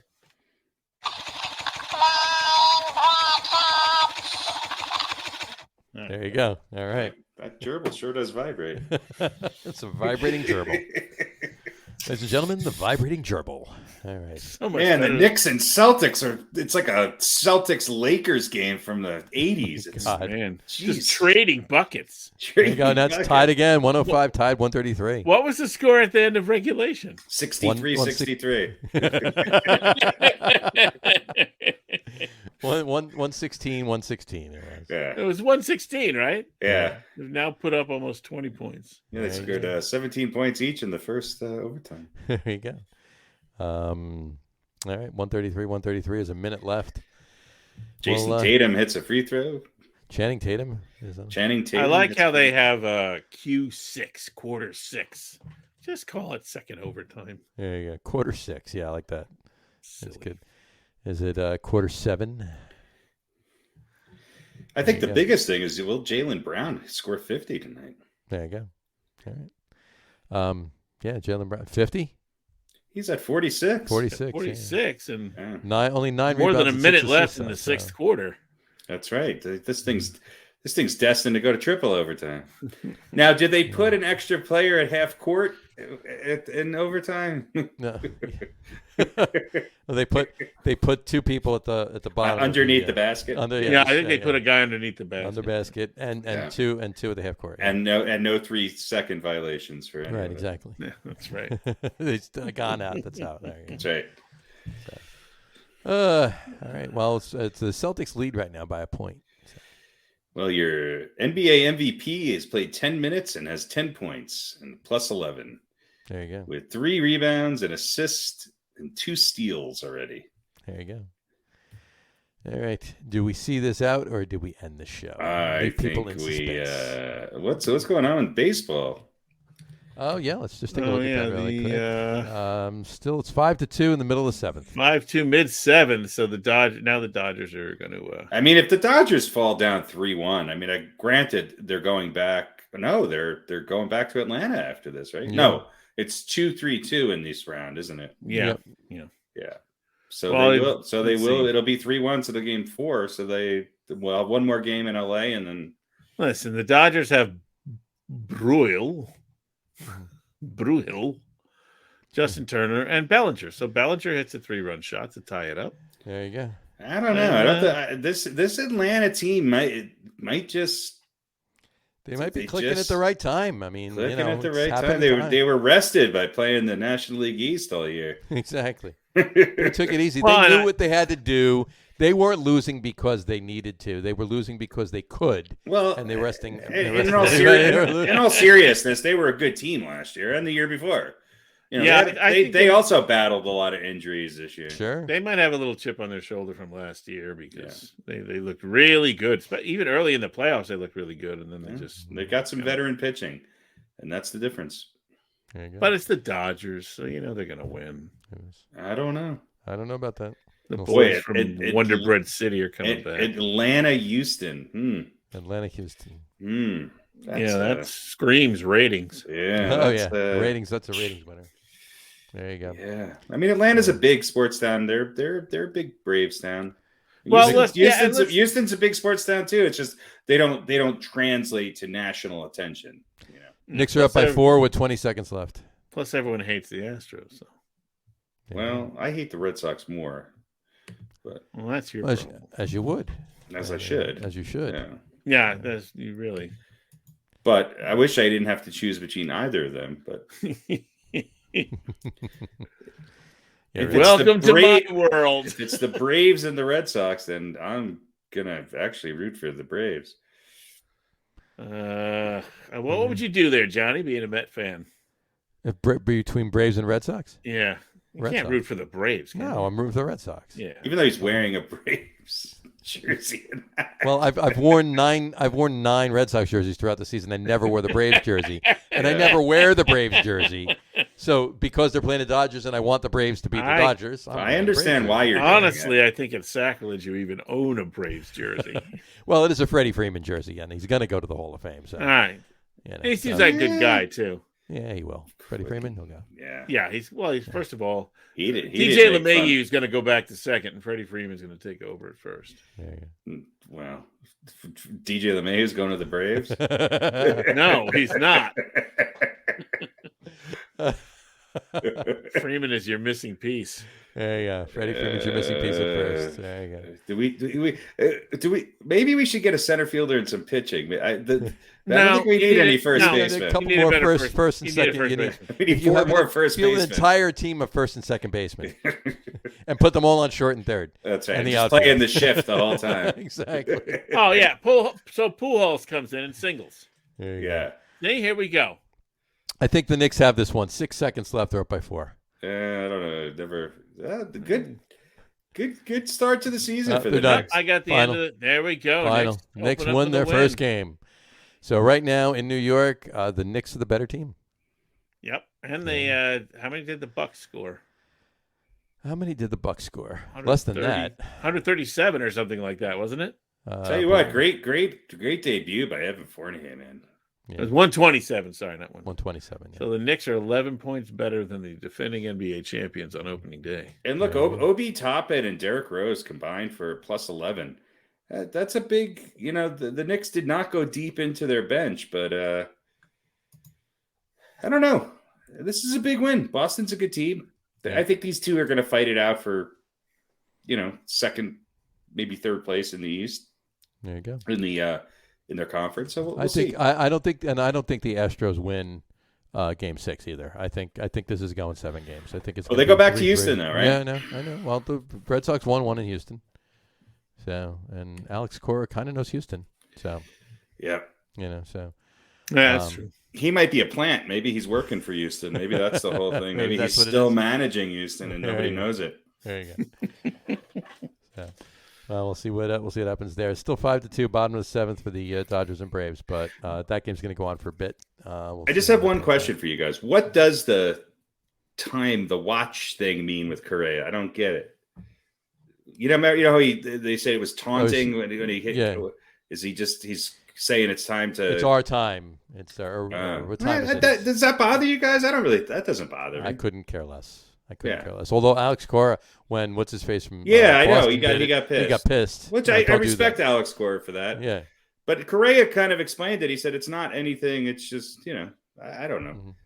I say it didn't bother me. That was. Let me let a lot of baseball players in on just one thing though. If you hit the ball, run really fast because nobody knows how to judge if they have a home run anymore. Yep. No, they certainly do not. Run. Yep. Double play. There you go.